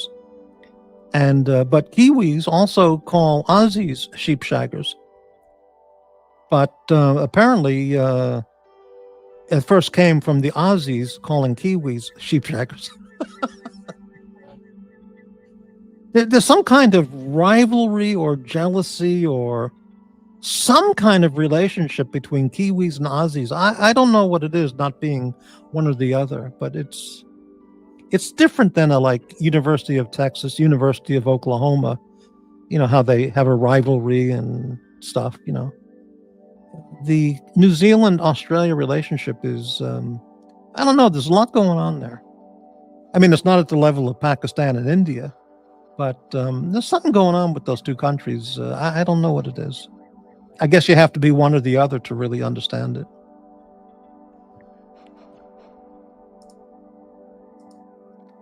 Yeah, right. Yeah. Hey, Dr. Bob, have you seen the stories about this disgusting blob called Katie Porter, who's running for governor of California? This absolutely deranged, demented, psychotic, lunatic, hateful, evil, foul piece of shit. Holy cow. So she just got destroyed from her clips that have been released about her from an interview and old clips that have been found. And now she's gone from leading to just dropping in the polls completely. Michael Savage did a fantastic video about Katie Porter a few days ago. Very worthwhile watching. If you go to the Michael Savage YouTube channel, he just destroys her. And his commentary is, again, right on target, very precise, filled with great humor as well. She is absolutely revolting. You just look at her and you go, my God, she's a terror. She's an absolute terror. Oh, man. Like a vile weed. Like Newman and broccoli, right? Remember Archie went viral for bashing New Zealand? He was on the news. Yeah, I remember that. He was in New Zealand, and he went on a local TV news station in Auckland, criticizing New Zealand prices, everything about Auckland and New Zealand. And he was wearing, he had his Louis Vuitton briefcase with him, if I recall. And he was introduced as an Australian businessman currently in New Zealand, and he was on the TV news. Yeah, amazing. She's awful, Katie Porter. I heard she taught her kids to spit on. Yeah, she. The story is, and it's verified in their divorce documents. She was fighting with her husband. I can't believe any man would ever marry her, but somebody did. She was angry, fighting with her husband, and she poured a fry pan, a pot of scalding hot mashed potatoes on the guy's head. Unbelievable. Hillary, Pelosi, Kamala, Katie Porter, they're all mean, evil witches. Typical them. Well, it's absolutely true. All of them. That mental case from Florida, what the hell's her name? She fits in right with them. Debbie Wasserman Schultz. She's right in there with them. And that the ugliest member of Congress in congressional history. She's an Italian name. She has an Italian name. She's a congresswoman from Connecticut. The ugliest. She looks like a Disney evil witch character. She's even beyond that. I mean, forgot her name. If you look her up, let me look her up real fast. Connecticut Congress. Okay. Her name is, okay.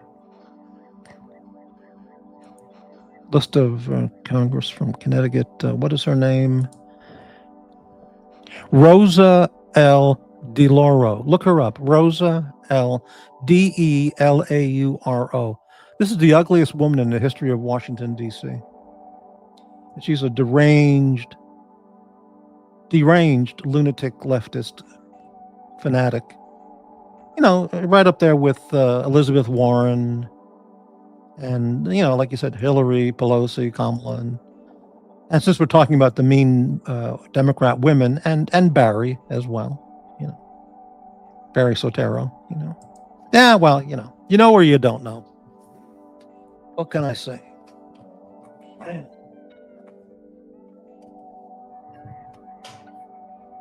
And the governor of New York, who's up for election against Elise Stefanik. Oh, she would be a fantastic governor of New York, Elise Stefanik.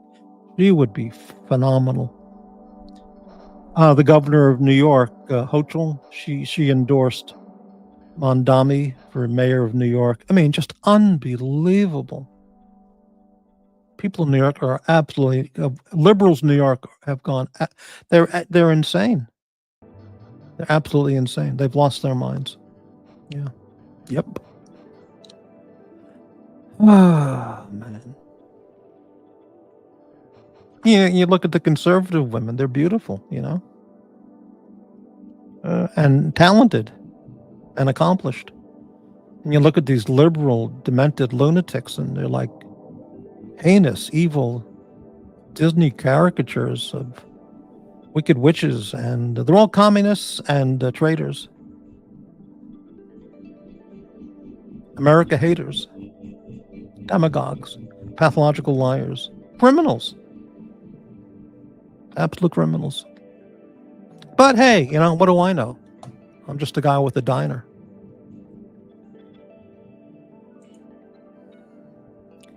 Pocahontas, right? She's one 1,000th.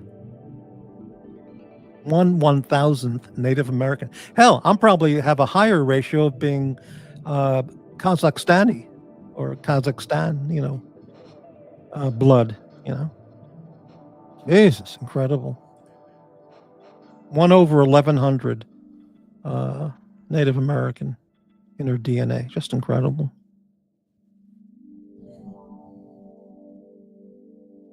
People are sick. It's like that musician, Buffy St. Marie. She was somewhat of a name in the 60s era. She did a lot of TV, and she was always Native American or Native Canadian. She's a Native Canadian Indian, Native Canadian tribe from somewhere in Canada, and her whole career was based on being a Native, Indigenous Canadian. She was a member of different tribes and received all kinds of awards from Canadian Music Awards and Native Canadian organizations and stuff, as they're so proud of her. And turns out she's 100% Italian. She's totally deranged. She lied about everything about her image.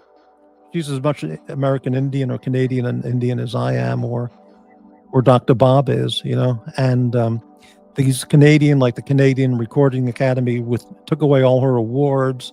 The Indian tribes took away all her awards. She's been bent over and reamed out thoroughly by the Canadian everything organizations, but she does. And her brother went out and told everything about her family, and she's just 100% Italian. Mom's Italian, dad's Italian, or everything is Italian. But she built up this whole facade, fake image of being a Indigenous Canadian, and played off of it for decades. Incredible. She was a Woodstock, I think, along with like Richie Havens, that era, But she's sustained an entire career over decades, especially in Canada, because of her Canada bullshit Indigenous image. I mean, she's not that far removed from Yoko Ono as a singer or talent. I mean, she's just nothing, my opinion. But frankly, unlistenable. Just a vile person. Imagine being married to Maxine Waters. Oh my God! Imagine what she looks like if you took off her wig and no makeup and no wig. Holy shit! Unbelievable. She's absolutely demented, criminal as hell, and pathological liar to the max. Completely demented, completely deranged, 100%. But people don't want to hear me talk about this. They hate it when I talk about this. They'd rather watch MSNBC. But anyway. Imagine being married to Maxine. Imagine being married to Nancy Pelosi. Remember when that story broke about her husband a year or two ago? Her husband called the police, and he said he was being accosted in his house. And when the police entered the house, Pelosi's house, and the guy was wearing his underwear. He opened the door. He was wearing his underwear, and the guy who he said was beating him up was also in his underwear. This is true. The news clips, you can look it all up. And he wasn't being beaten up because he walked over to the door and opened it up and said, "Hi, officers, come on in." Absolutely. Truth everlasting. Absolutely. They both wouldn't have been hanging around there in their underwear, with no knife, blood, gunshots, knife stabbing, nothing. Absolute lovers' quarrel. That thing got covered up by the mass media, the mainstream media, immediately. But those who know, you know what really happened, and you got it. Yeah, lovers quarrel. Ah, unbelievable. Dr. Bob, that was a rent-a-boy with a hammer. Everyone in North Beach knows about Paul Pelosi's proclivities. Well, there you go. And then it became public right on the TV and was buried immediately. Yeah, I mean, it was just so obvious. I mean, incredible. What a story that was.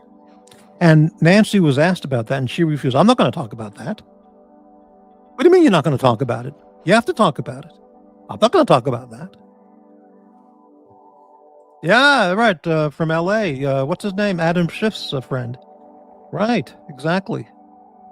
Hillary and Adam Schiff's a good friend. That's right. Yeah, incredible.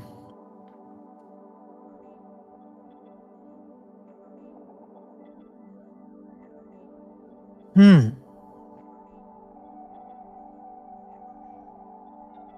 I bought I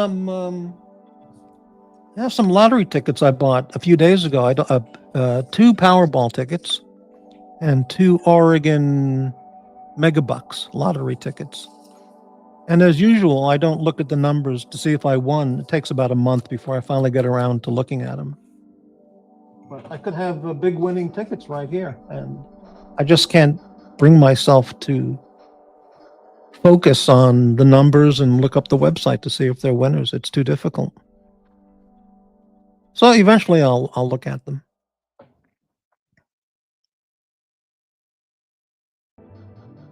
Yeah.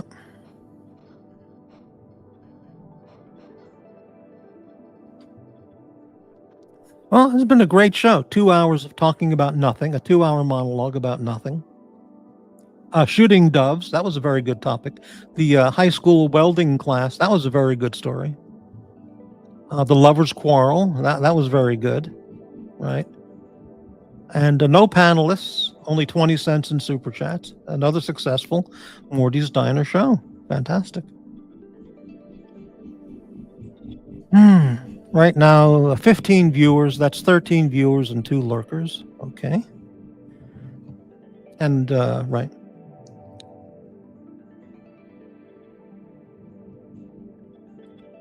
Maybe the music is too depressing. Music's not depressing. Morty's too depressing. Let's change the music.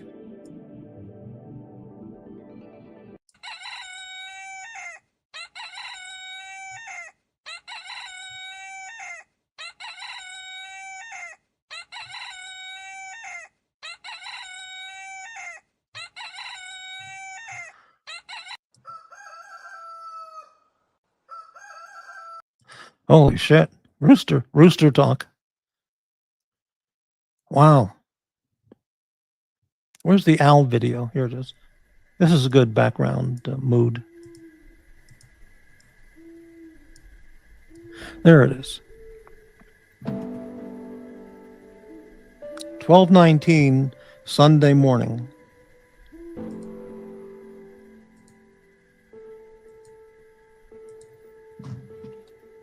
So I have 3 choices to make right now. End the show, continue the show, or look in the fridge and have a Trader Joe's burrito. Or combine those choices.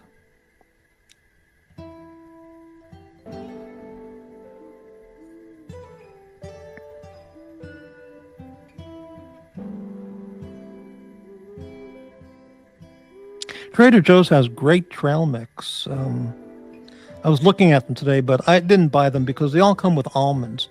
And I'm just so tired of eating almonds. And they have a lot of almonds. I like peanuts, M&Ms, yogurt chips, whatever they call those things, chocolate chips, even carob chips, raisins, blueberry, cranberry. Those kinds of trail mixes are really good, but cashews, always good. But they don't make them without almonds, and that's always a deal breaker for me. Just in case anyone's taking notes. Ah, ah.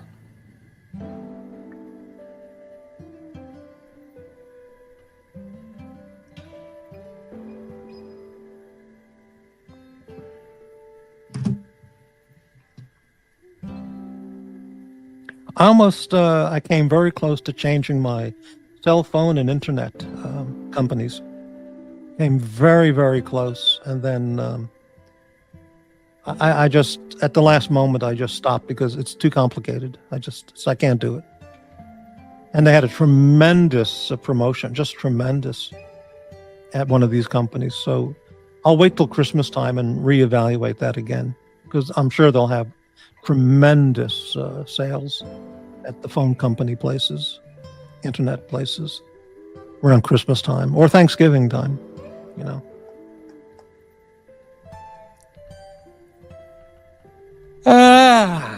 I watched a fantastic movie last night, just a classic. And but nobody cares, so I won't talk about it.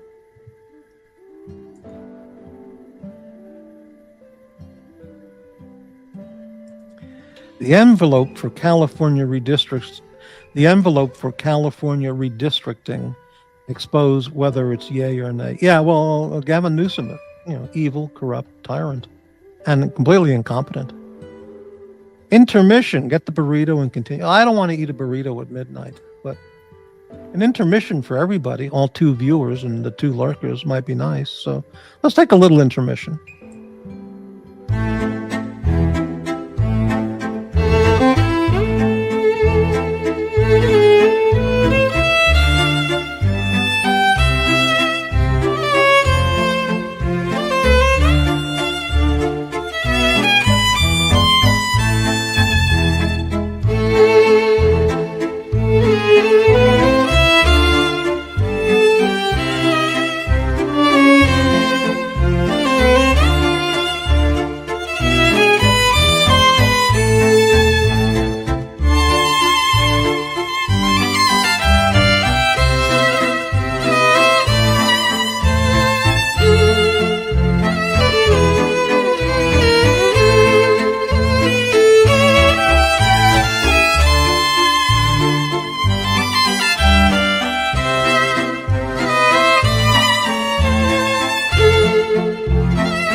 And we're back. Hey, did you see there on that video where it says "Try our apple pie"?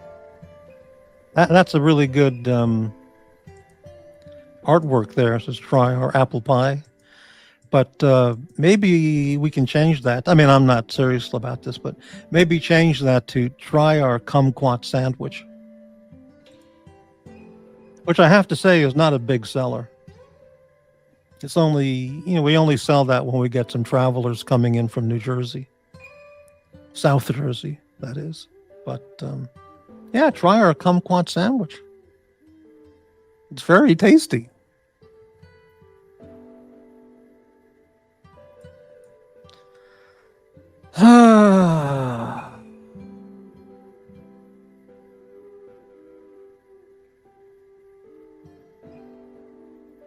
I don't know about you. It's been 2 hours, but I feel a whole lot better than I did 2 hours ago. Partly from the magnesium glycinate, partly from the Trader Joe's oolong tea. I drank the whole thing, like 16 or 20 ounces. It's very refreshing. I mean, it feels good, yeah. And talking about Metal Shop and Shooting Doves, that was good stuff. Oh, Welding Shop, not Metal Shop. Welding Shop. Yeah. Wow. And anybody know about this guy, GD? He watches the shows like 24 hours a day. He watches the shows overnight here in the US, and he watches the shows in the daytime on different channels. So I don't even know if he sleeps at all. He's always on channels. I don't know. It's yeah, amazing. But, whatever. He's not the only one.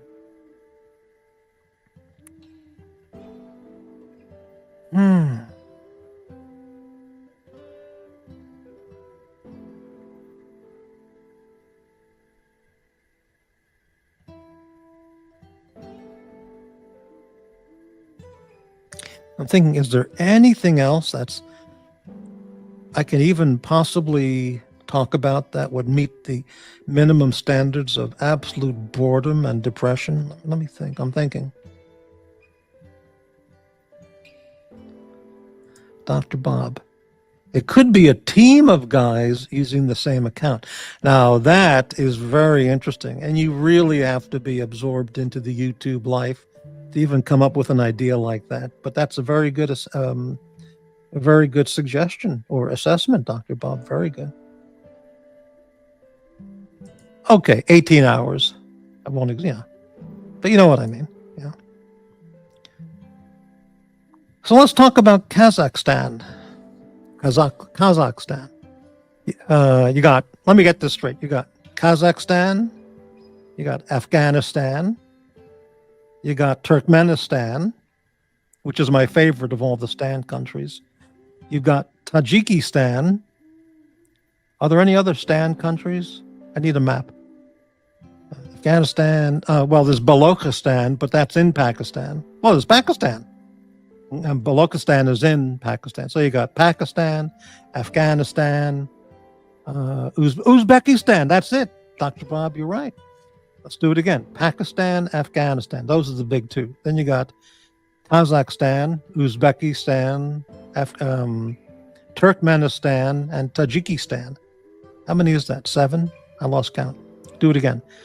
Pakistan, Afghanistan, Uzbekistan. I met a couple guys from Uzbekistan in LA, and they were like the guys I met from Paraguay. Their heads looked like upside down triangles. It was very, very strange.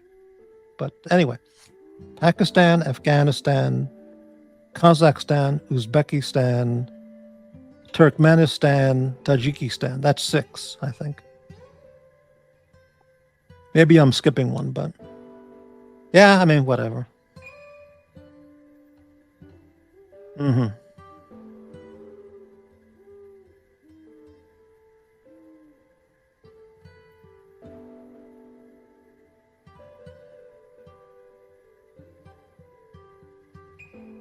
Londonistan, brilliant, Bart. Well done. Very well done. Londonistan, that's correct. You got that right. It's already Manchester Stan. That's correct. That's already been accomplished. Sweden Stan, Svenska Stan. That's already been achieved. Svenska Stan. Right. Incredible. Yeah, amazing. Yeah. Man.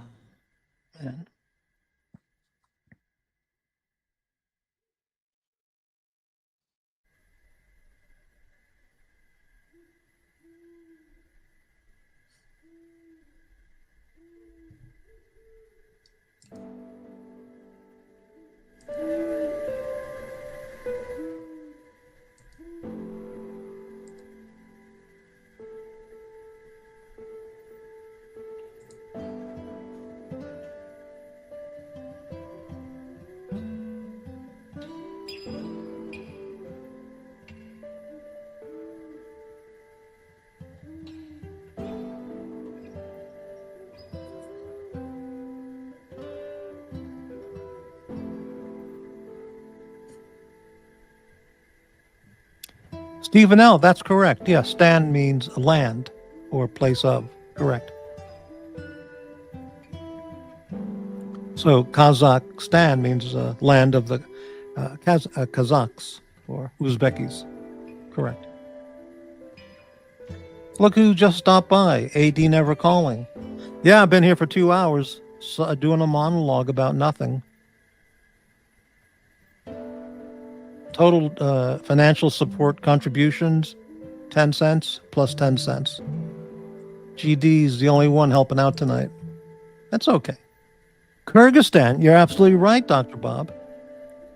You know, hey, AD Never Calling, a $4.99 super sticker, saving the night. Thank you very much, AD Never Calling. There's the government of Kyrgyzstan, there's a postage stamp that came out 1 or 2 decades ago. If you look it up, one of their official postage stamps is of a portrait of Eric Clapton. Can you believe it? It's really true. And it's a classic photo that was taken by Linda McCartney in the late 60s, in his Cream era, like 1968 or 67. It's a great portrait, and they use that as a postage stamp. Unbelievable. There are probably other stands, but yeah, show sponsor, AD, right? Were you talking about Kazakhstan holding off on Western goods to Russia because Russia can't pay? No, I didn't get into any political talk, just talking about the names of the countries in general. Yeah.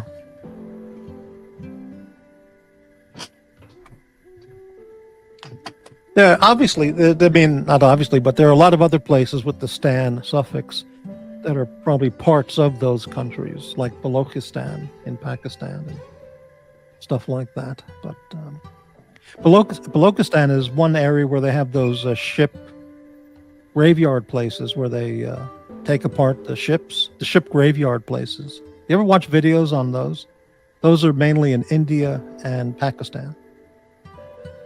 Unbelievable. The ships drive onto the beach at the end of their useful life, and they're just disassembled, taken apart. And there are absolutely no safety standards for the minimally paid workers, and just incredible. It's like 120 degrees there, and they're, ripping apart the ships.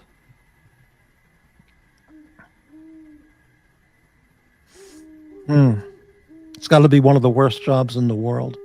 I would say the ship breakers, one, tied with Sicilian sulfur mine workers. That's number 2, or those are 1 and 2. If you don't know about that, do some reading on Sicily sulfur mine workers, and that goes back quite a number of decades, but just unbelievable brutality of the worker. And then being a YouTube channel host, probably number 3. So, yeah.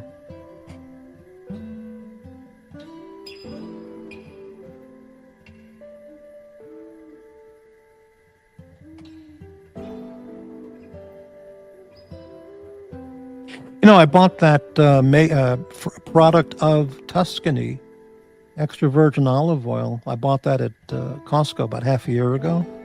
The label on the bottle is really nice, and it sounded so interesting. Product of Toscana. So I have to say, it's only it's not a super premium EVOO. I've had better. Trader Joe's Sicilian, and they also sell one from Spain, which is and a Kalamata from Greece, which those are very good products.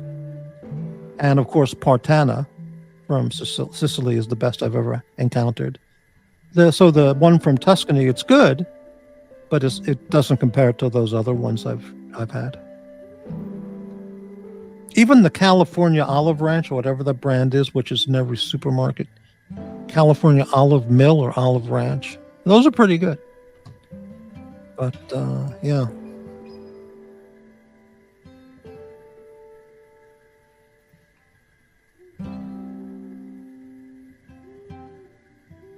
I didn't even get 10 cents for my olive oil story.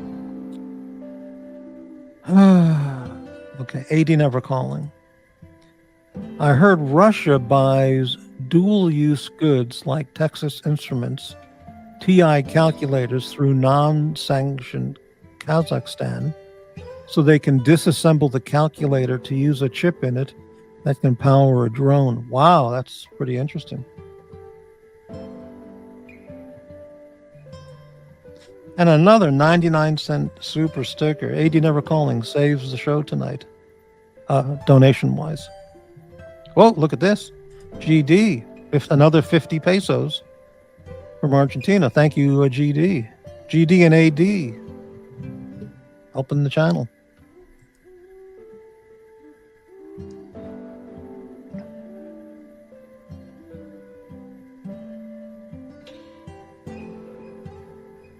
Oh, I get it. It was 99 cents for the olive oil story. Thank you very much, AD. That makes me feel so good. Yeah, very nice to be rewarded for my story. I didn't get 1 cent for my eating the quail story, and which led to an evening of sex at the hotel in Houston. That girl was a New Yorker, by the way. She was from upstate New York.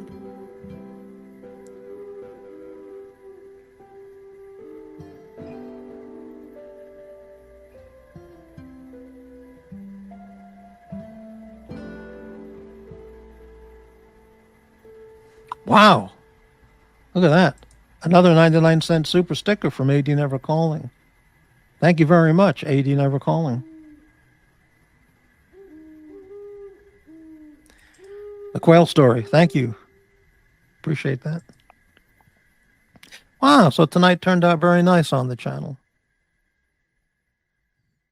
I'm never included on the Docs reports, Playboard reports. He always reports on the top 3. Which is, as we know, it's not really the top 3. And, but he always reports on Watch Nicholas channel, Tim Wright channel, and the Archie Luxury channel. But in truth, in terms of revenue, those aren't the daily top 3 always. They aren't always the daily top 3, if you know what I mean. Anyway, he never includes me because it would say like Watch Nicholas 7 days, $1,000. Tim Wright 7 days, $1,200. What's the other one I mentioned? Tim Wright, AD, and Archie Luxury, 950. Then he would say Morty's Diner, 17 cents.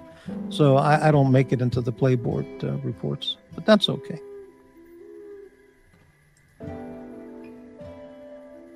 GD should send some super chats in Stan country denominations. Wow, that would be pretty great. Right. Hey, another 100 peso super sticker. Thank you very much, GD, all the way from Argentina. Great. AD, I've had an owl outside my bedroom window. It sounds exactly like this soundtrack. Woo! I'm sorry. Woo, woo. Yeah, owls are great. And GD evidently has already checked that out. He says super chats are not available in many of those countries. Wow, how about that?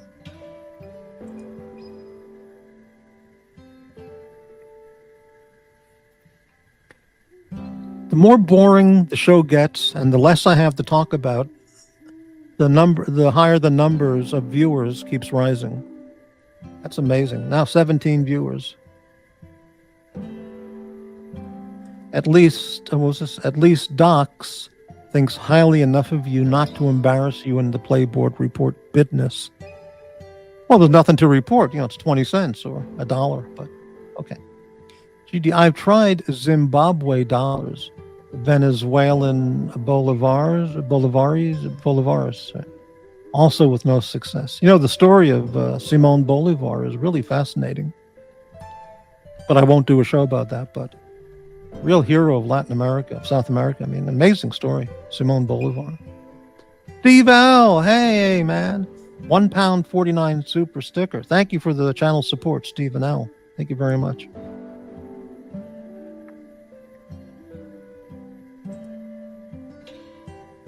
Great, thank you. I wouldn't mind some rubles as a super chat. Is that different than Simone Biles? Yeah, slightly different, just a little bit different. The story of Garibaldi is one hell of a story too. If anybody knows about, Garibaldi, the Garibaldi story, pretty damned interesting.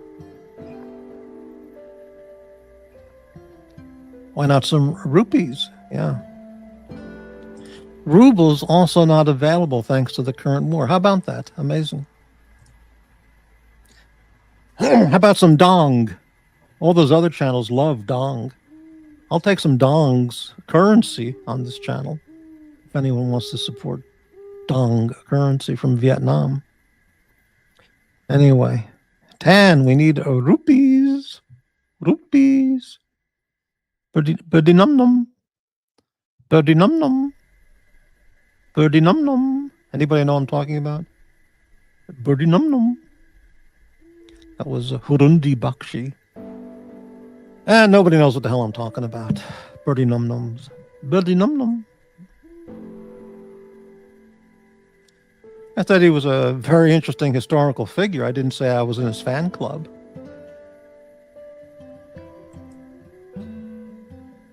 I mean, what's his face?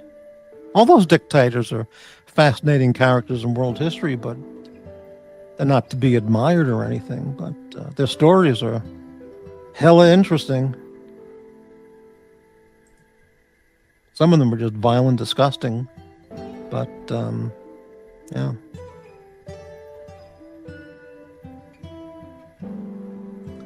Papadums and samosas. Dr. Bob, you ever see that movie, The Party, with Peter Sellers? Yeah, that's it. Yeah, Peter Sellers. That's it. That movie is just, I don't know if it holds up anymore, but that was a real late 60s. For the period, it was really hysterically funny. Really laugh out loud funny. But he plays a character named Hurundi Bakshi, and he gets invited to a fancy Hollywood celebrity party, and it's just one slapstick Chaplin-esque kind of slapstick one after the other. It's very funny. But in the beginning of the scene, when he blows up, they're filming in the desert, and he accidentally blows up the fort before the cameras are rolling. And the director screams bloody hell at him and goes, "I'll see to it you're never hired in another movie ever again. I'm going to contact every movie company on the planet. Make sure you're blacklisted forever. You'll never be hired for another movie ever. You're finished in showbiz." So he replies, "Does that include television?" Well, it's very, very funny. But anyway.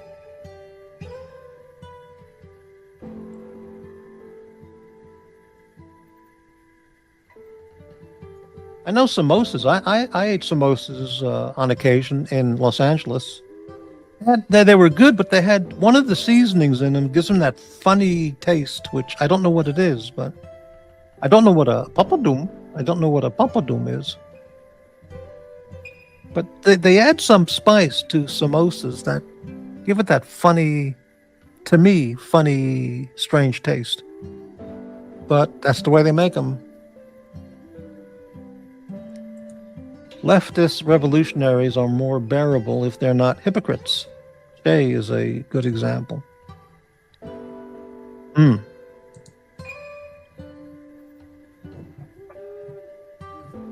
Well, you know that lunatic from, well, I shouldn't say lunatic, but that character from Paraguay, General Stroessner. He was one hell of a character. Very, whatever. You know, these people are everywhere.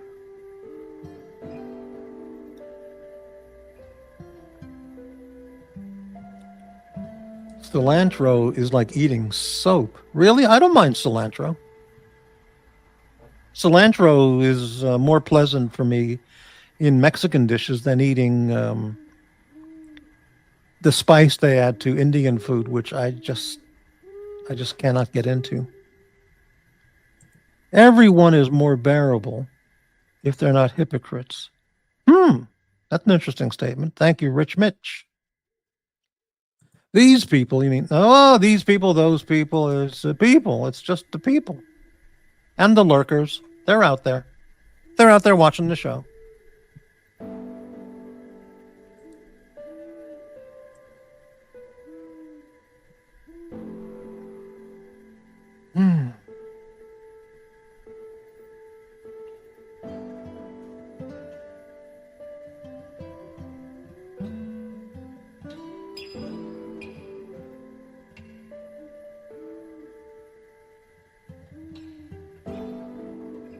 Yeah, AD. He stopped by an hour ago, left some of his usual retarded comments, and then he took off.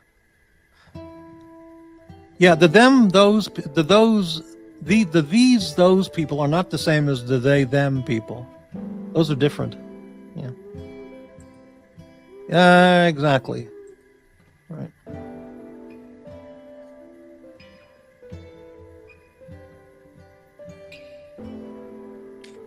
What do you think would be the most interesting South American country to visit? For putting aside any safety issues, what do you think would be the most interesting single country in South America to visit? Or which would be the most interesting for you to visit? And Brazil, Paraguay, Uruguay, Colombia.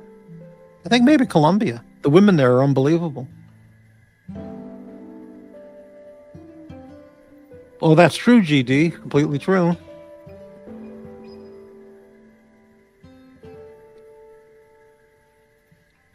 You know, Carnival in Brazil, it just doesn't interest me at all. Chile, yeah. Chile, I watched a video about Chile. Their military, they're the only country left on the planet. Their military had training, they had former Germans, World War I, World War II German officers they requested them to come to Germany, or they were there in Chile, and they trained the German military in marching and uniform design and songs. What do you call that? Cadences. And the Chilean military marching bands and parading of the troops. It's done in the German. Well, you just look it up. It's the German helmet with the Pickelgruber helmet, or whatever the hell that thing is called, and not Pickelgruber, but you know what I mean, the pickle helmet thing from World War I, glockenspiel and the marching band, and very German styled, with the helmets and the uniforms and all that stuff. Yeah. That's it, GD. Picklehauba, right. Colombia has a nice year-round temperature in the mountains. Yeah, but I mean, what people say, those people, what they say is there's some very dangerous areas in Colombia for tourists. You got to be very careful. I don't know. I've never been there, nor have ever planned a trip to go there, but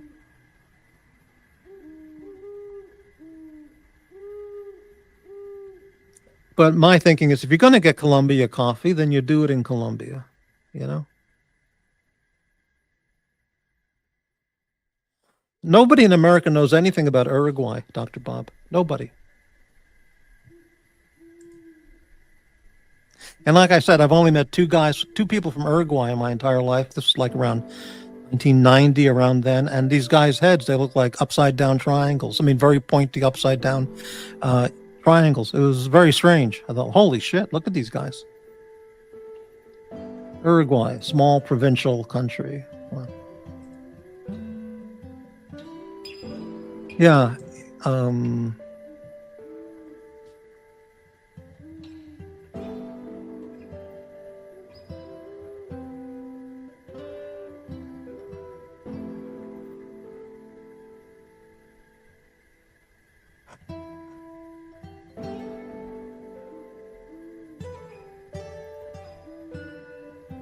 Yeah, well, whatever.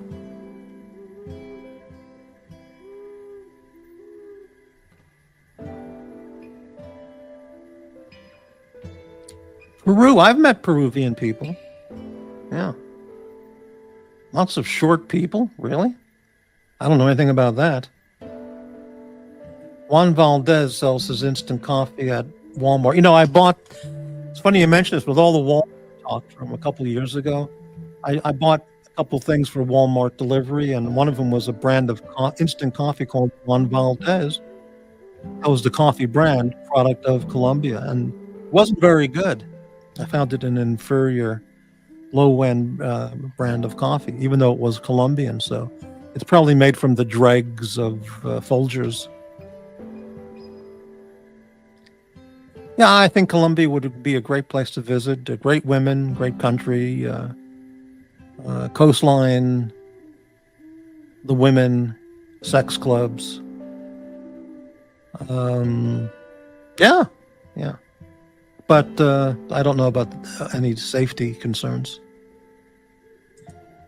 Yes, a short for sure. Peruvians are short. Well, although my exchange student brothers were over 6. Okay, well, whatever. You know, it was really bizarre. Going back about 20 years, the president of Peru was a Japanese guy. Right at this moment, I forgot his name. And it was just like the strangest thing that Peru presidents. But he was a Japanese guy, but he was the president of Peru. That was really peculiar. I mean, it made sense when you found out the story there, but let's see. Peru has had 1778. Let's look up who this guy's name was.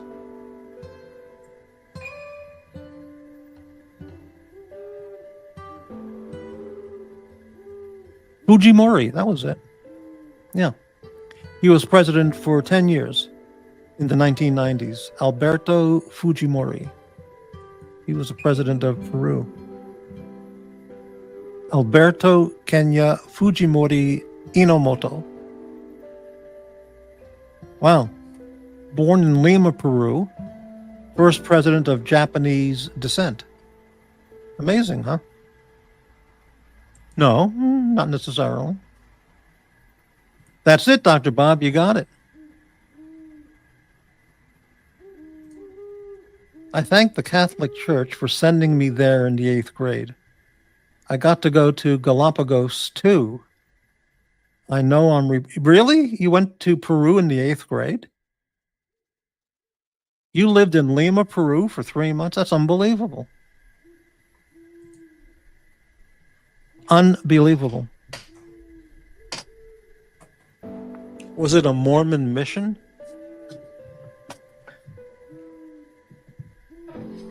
Wow.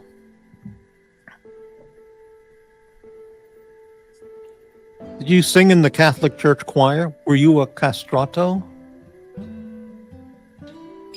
Talk about something fucking sick and vicious. These Catholic Church and castratos. Holy fuck. Talk about crime. Fuck. You were an exchange student in the 8th grade. That's unbelievable. Yeah. Incredible.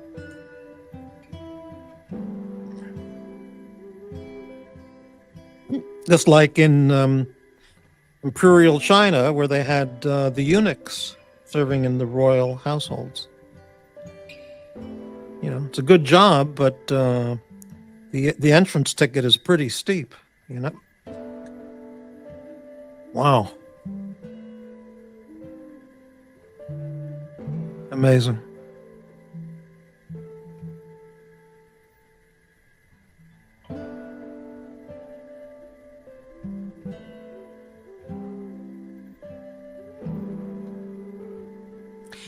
A good question, Bob. Did they really do they really exchange the students? Did your parents host a Peruvian? I was in the ball choir. What the hell's a ball choir? Altar server. You were a waiter? Oh, that's cool. And CYO, whatever that means. CO. CO, that sounds like a rapper's name. CO. Ball choir. What the hell is the ball choir? Wow. Wow, amazing. Yeah.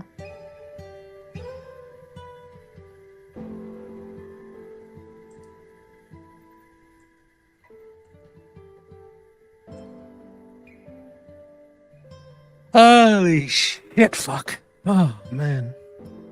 Ah, the bell choir. I see. Got it.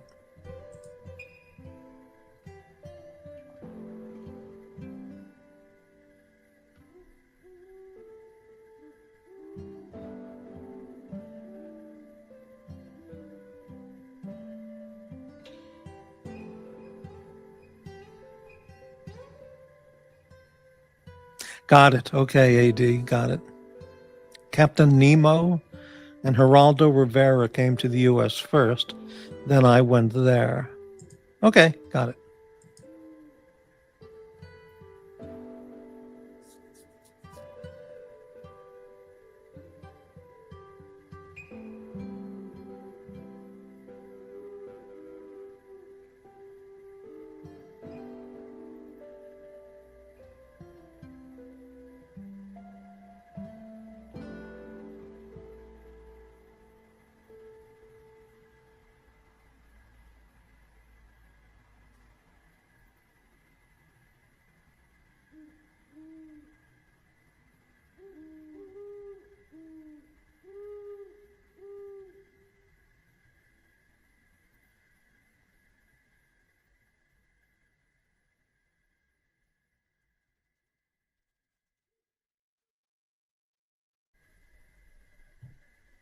Well, I got some good news. I'm going to end the show in a couple minutes.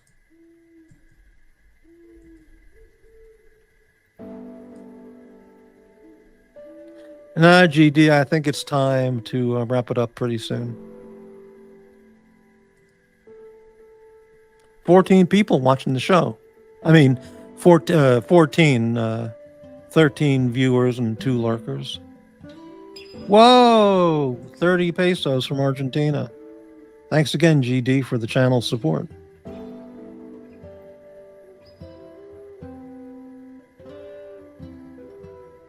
No, it's been 2.5 hours. I'm gonna go to bed.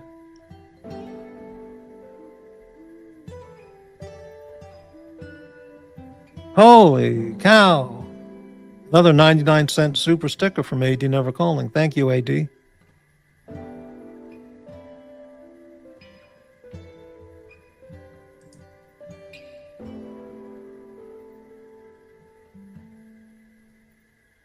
Yeah, slice of kumquat pie. Fantastic.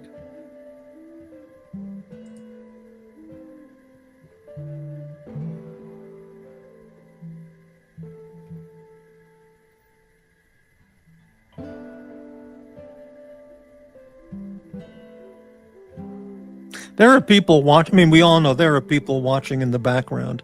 They don't want to be seen on this channel, but they're watching. Yeah,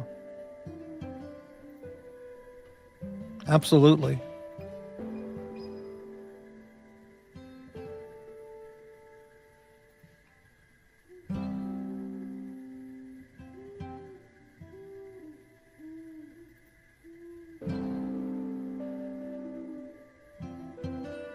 So the last 2 weeks of this month will be a celebration of 7 years of the Crappy Luxury / Morty's Diner channel. Going to be all kinds of incredible clips and commentary and all kinds of phenomenal content. It's all in the planning stages, and it'll be ready for the last 2 weeks of the month. It's going to be a celebration. 7 years of masochistic behavior. CAD, good night. Thanks for stopping by.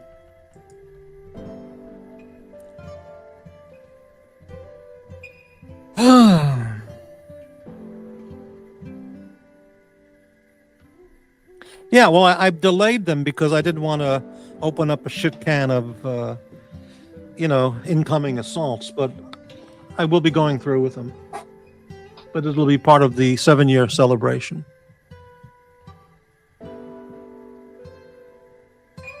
Yeah, Bart. Well, they watch everybody. That's true.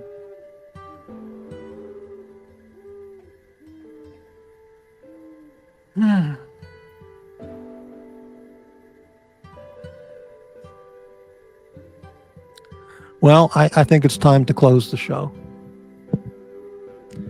No, I don't think so, AD. I think it's going to be really good. It's going to be surprising content for my channel. People will really like it. Correct. So, Dr. Bob, it's 1 o'clock here, West Coast time. Are you going to be going on to another channel for the overnight, all-night talk? Maybe with, who does those late night? Jax stays up late at night on the Nicholas channel, and Dr. Bob also. And then you get some other people from probably England or Europe. And then Jax and Dr. Bob go into the wee hours of the morning. Wow, incredible. I haven't talked to Jax in a long time. Yeah, and Jock, right. Yeah, Jax. I haven't talked to Jax in a long time.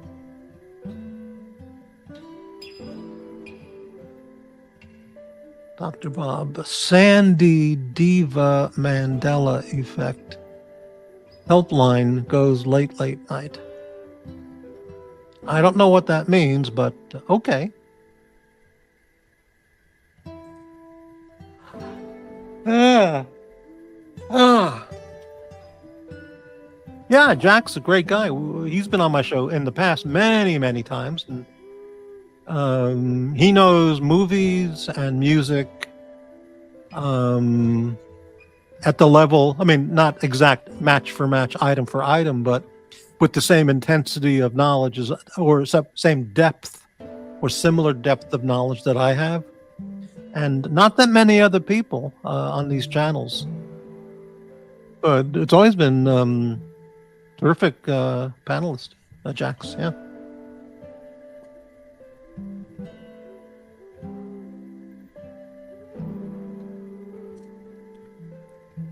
There's been an issue, no other late night show. Really? Well, yeah, I don't do the 4 o'clock in the morning shows anymore. It's I need to get to sleep. I try and turn everything off at midnight, Hopefully the celebration will bring in Mont Blanc pens, marzipan, or Christmas calendars. Yeah, this is the truth. Earlier today when I was in the height of my disaster, I was thinking about going to that import food store and getting some marzipan, chocolate-covered marzipan from Lübeck, Germany. That stuff was fantastic, but I didn't do that. I went to Trader Joe's instead. But they know how to make the marzipan in Lübeck. I mean, it's unbelievable.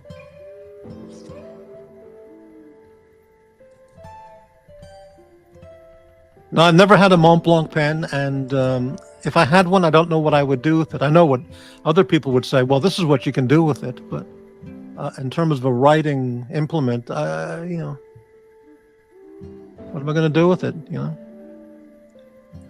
Your phone and doorbell are spying on me. That's probably true. Plus, if you have that, what's that called? The thing from Amazon that you talk into and you ask questions. What's it called? Siri. Yeah, that's spying on you and all those things. Yeah. We all need to order our Advent calendar, chocolate 12 days of Christmas calendars. Yeah. Well, they have those here at the import store. I'll have a lot of them. Alexa, that's what it is. Yeah. That's spying on you. It's well known. Right. Yeah.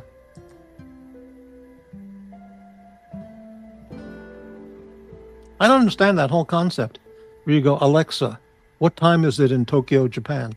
Why don't you just look it up? Why do you have to talk to your computer? I mean, I just don't get it. Smart TVs? Yeah, maybe. Yeah. Just your cell phone, It knows everything that you do, everything you look at. It's spying on you. Your cell phone camera can turn on without you even knowing it. Yeah. AD, no laxatives in my house. Well, okay. That's fine. Yeah.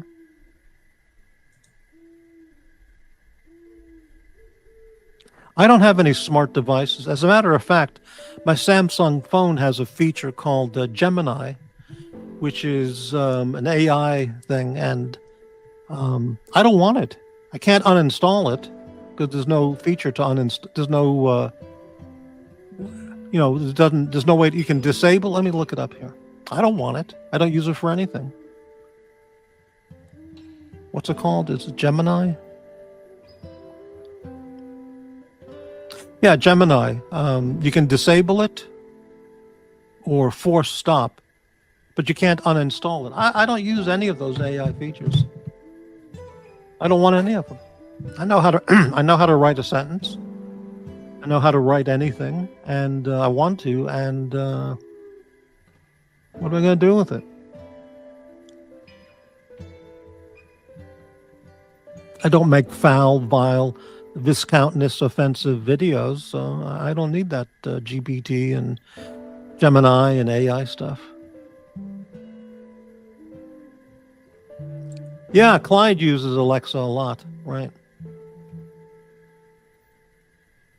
Well, that may be something, Bateman, wow, great to see you. That may indeed be a great function. It's available for AI. And in that case, fantastic. But speaking for myself, I don't use it, and I would prefer just to have it uninstalled on anything that has it. Bateman, you haven't been here in a long time on the chat. Great to see you.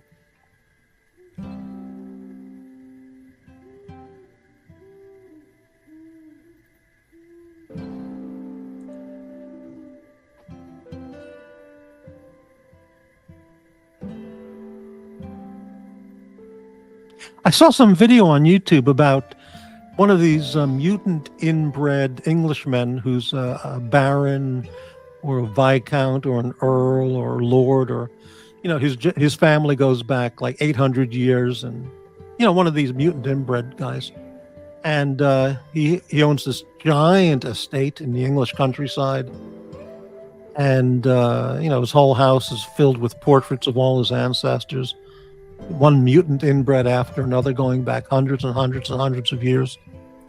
And his wife was on the show with him, on the YouTube video with him, and her official title is Viscountess. Not Viscountess, but Viscountess. But I think if you addressed her as Viscountess, maybe she would notice it. Yeah, GD, I am running out of steam. It's getting late. No, I'm running out of steam. I need to.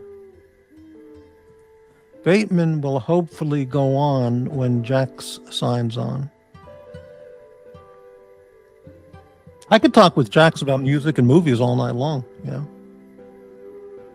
But because we both have knowledge in different areas, similar knowledge, we have matching knowledge and then knowledge of different areas. but it blends. It's like the Larry David sandwich. It's a blend. The whitefish and the sable, they blend well together. You know, it's Sir mutant inbred to you, Morty. Well, you know, the British aristocrats are all a lot of mutant inbreds. Let's look at King Charles, you know, and there's a whole bunch of them, you know, and the Habsburgs and royal families all around the world, you know. Where would Europe be without thousands of years of mutant inbreds ruling their countries? Yeah. Inbreeding, you know. Bateman, Patrick, I think the owner of the island has downgraded his key package. I'm not sure I know what that means. Maybe I do. Yeah, always has been here. Hello, Jock, Mental Jock. How you doing? Hey, Jock, you know, I've seen a product now in some grocery stores or upscale grocery stores.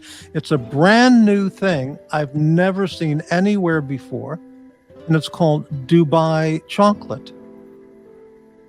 I don't know what Dubai chocolate is and why Dubai has a specialty chocolate.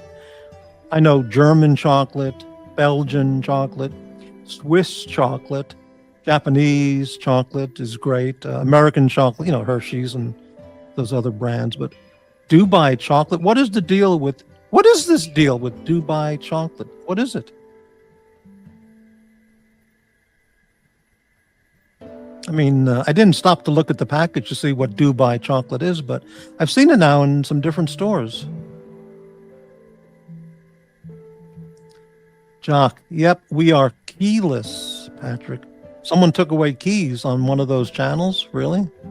I don't know about that. I don't know anything about that. Biff H. Hey, Biff. I did some remote viewing of the I-3 Atlas asteroid. I didn't see any aliens, but I did see a large cavern, and there was a Starbucks coffee inside it. Ah, I believe it. I'll believe it. Yeah. Hey, you know, Biff, that reminds me of something. The viewing. Zeppi, who I haven't talked to in a long, long time, he has telescopes. Really, well, so he said. And I wonder if he can be watching the Three-Eye Atlas on its path with his backyard telescopes. I would ask him that if he was around, but yeah, anyway.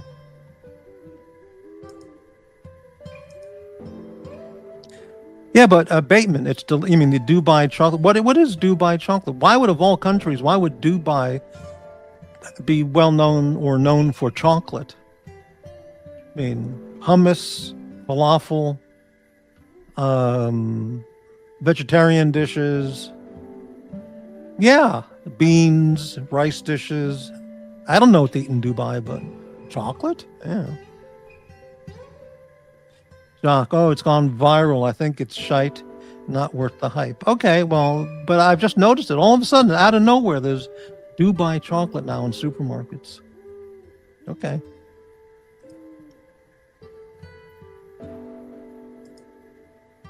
People are having keys removed? That's okay.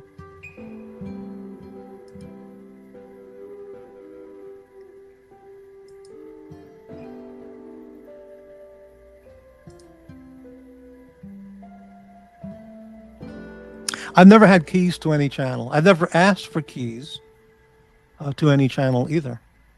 I don't want keys to any channel. Nobody wants to give me keys either. Not that I've ever asked or would take them. But.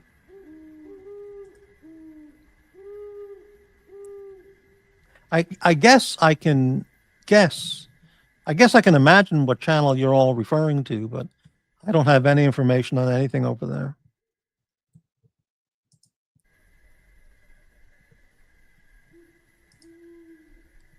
Oh, look who's here. Jesus, incredible. Amazing.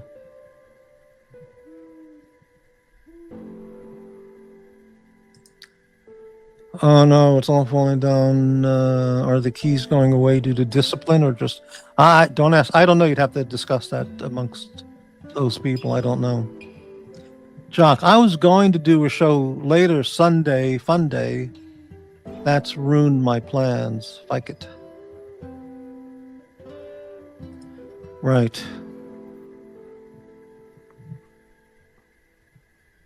The question is, if I go back to Pennsylvania and have and take a vacation in Lancaster, Hershey, Pennsylvania, which is just beautiful, beautiful country there, beautiful. It's so much relaxation and enjoyment to hang around there for 4 or 5 days. It would just be great. The question is, would I do a meetup with that guy from Pittsburgh? And that's an interesting question. But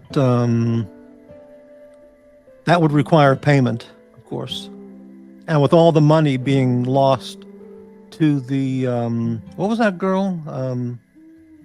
With all his money being lost in the Haktua shitcoin, I guess he doesn't have any money to help support Morty's Diner. Nor would he give it anyway. So that the answer is it wouldn't happen. The astronomers needed the Mars orbiting vehicles to get best telescopic images. Difficult to obtain close-up images of the Atlas comet. Yeah. But that was the story. He lost $37,000 on the Haktua shitcoin. Like within 1 week, the money just vanished. But that was the story, at least, from back then. Just amazing. Who the hell would buy the Haktua shitcoin? Holy shit, unbelievable.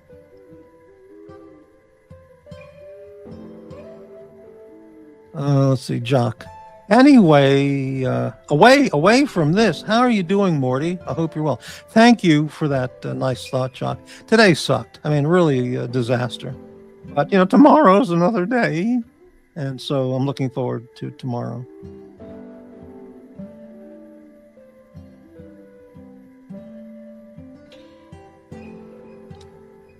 Right.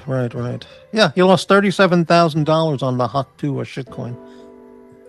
Oh, by the way, it was it was discussed or mentioned on the Watch Nicholas channel that Watch Reporter, when he was on the panel, he offered Nick a position on the Watch Reporter channel to talk about stocks and stock market, finance, investment topics.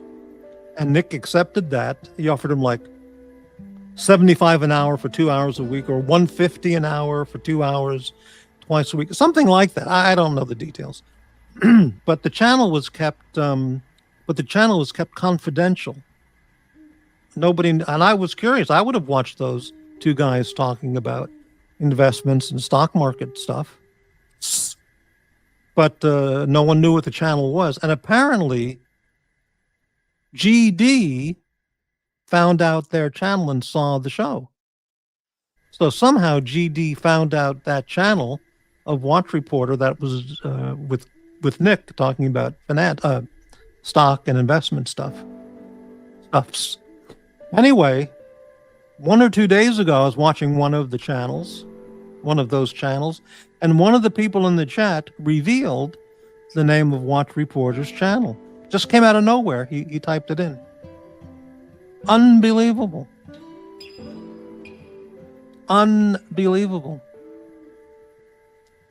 They wanted to keep it close to the vest, and this other guy just typed it in there and revealed it to everybody.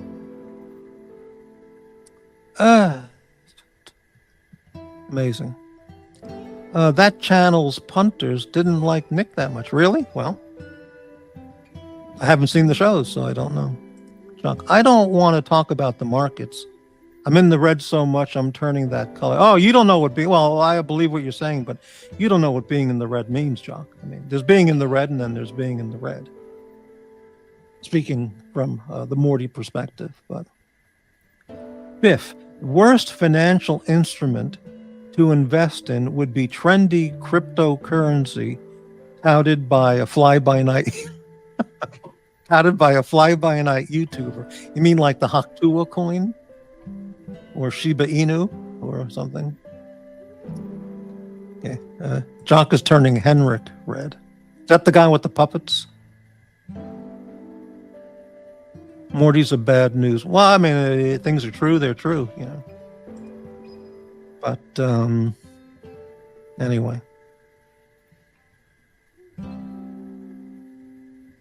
You know, there's no other English-speaking country where the word we, like wee lad or wee doggy or wee hours of the night, there's no other English-speaking country where that uses the word we, W-E-E.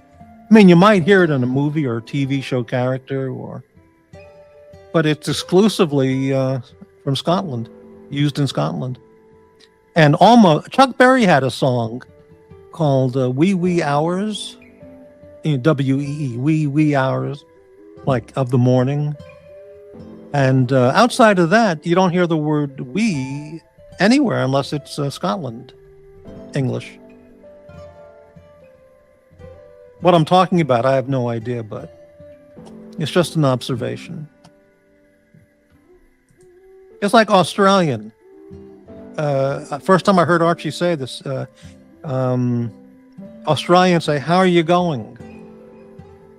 I'm like, what the fuck? How are you going? American English is, how are you doing? Where are you going? But Australians don't say, how are you doing? They say, how are you going? Really strange. But, you know, what can I say? You can fit, I'm saying, Morty, a wee legend, yay. Yeah.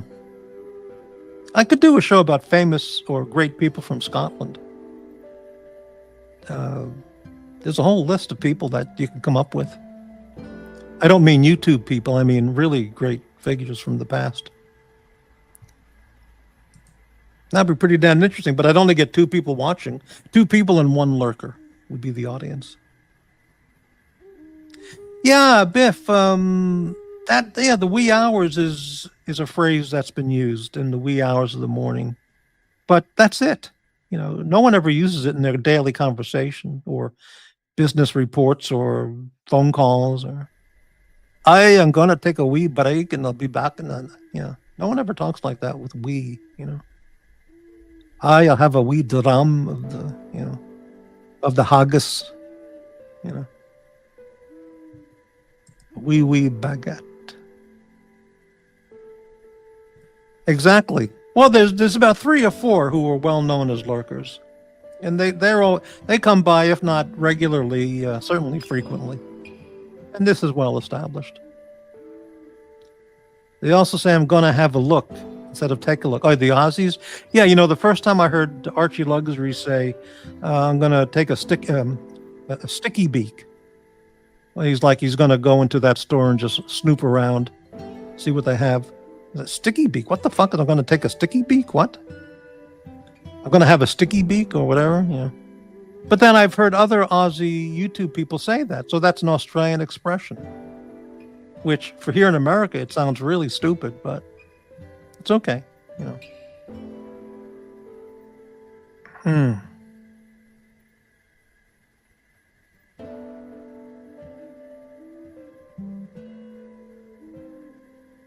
I am gonna have a wee nap. Right. That was a Three Stooges. You know, they made about 250 short films, the Three Stooges. I mean, approximately over the 30-year career at Columbia Studios. I think they made about 250 of their 20-minute films.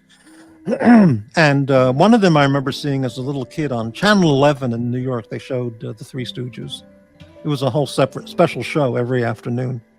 It was fantastic. Anyway, one of them took place in a haunted castle in Scotland.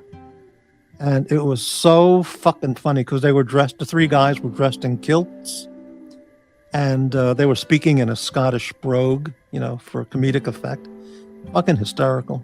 But, yeah.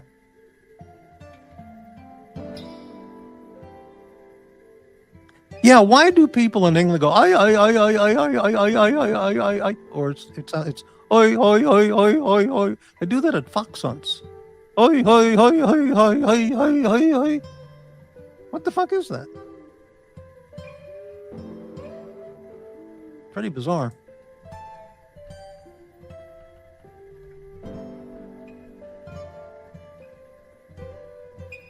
mean, they blow this little horn. The leader of the fox hunt blows this little teeny tiny horn. It goes.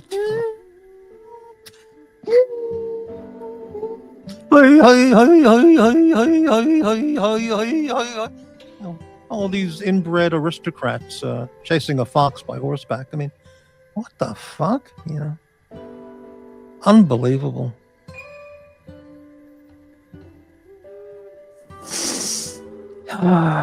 You're just jealous, Morty, because you're not a British aristocrat mutant inbred with a palatial estate and a viscountess for a wife.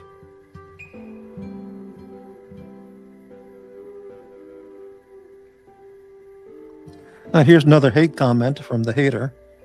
Morty is the worst, longest standing. Well, that's bad English right there, man. Wow. The worst, longest standing grifter on YouTube watch space has ever seen. Well, you know where that comment comes from, and it's so farcical and demented. Yeah, I'm grifting the audience day after day for that 2 cents I get. Right. Making a fortune as a grifter here. Making a fortune. Incredible. Just repeat the shit that you hear from those people, Uzi, Whatever makes you happy, man, Dr. Bob, I can only start a stream on my own channel. Wow. No, you need to understand about comparatives and superlatives, but I guess you were out that week in elementary school. Good, better, best.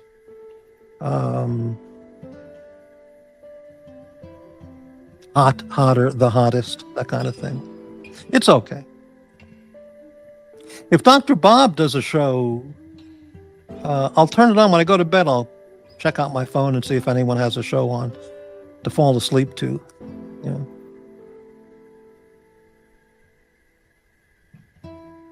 Anyway. When did this major change take place on that channel? But I don't know what change that refers to, but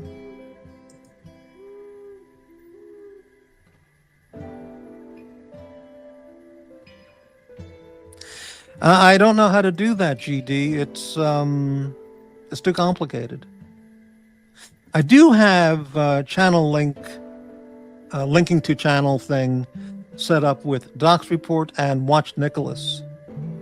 I don't know if those are still in effect, but those were set up a year ago, give or take. I don't remember.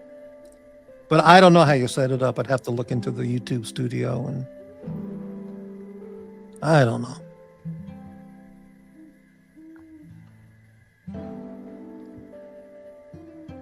Is Dr. Bob if Dr. Bob's doing a show, I'll post his link. But I don't know how to do the the transfer of a show. I'd have to look into that.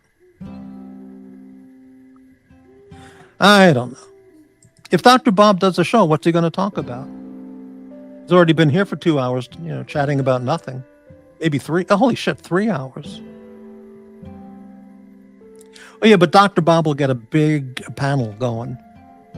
People won't hop on here, but on the Dr. Bob hosted show, he'll get 3 or 4 panelists, and they'll go all night long.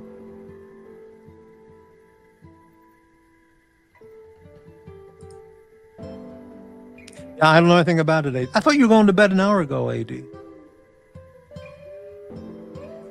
Hey, we have a super special guest backstage. Let's see if this is for reals. Good evening. He just left. GD was backstage for a second, if it was the real GD. But as soon as I clicked on him, he disappeared.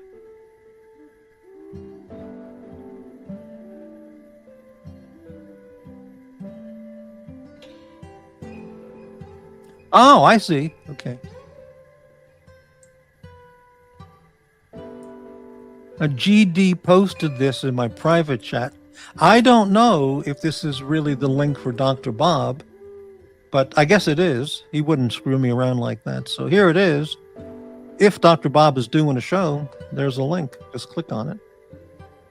I'm going to close the show in 1 minute. I'm going to bed.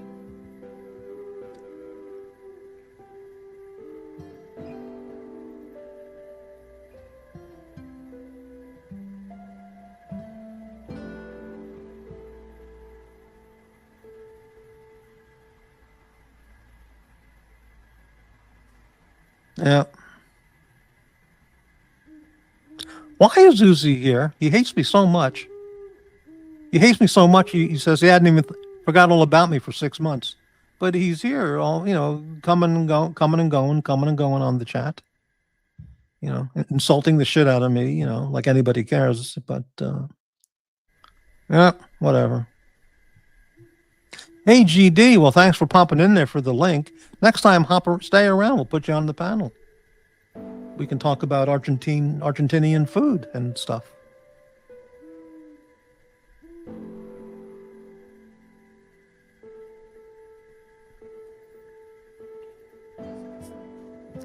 AD, Uzi really likes you more.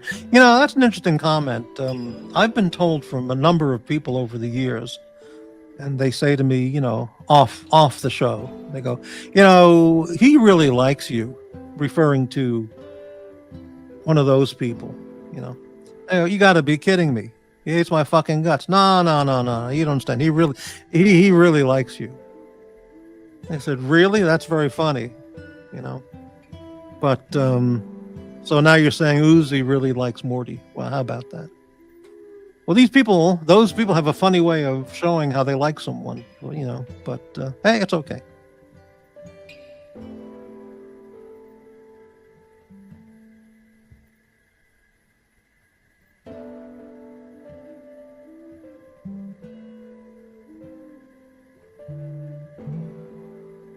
Well, okay, I'm going to close out the show.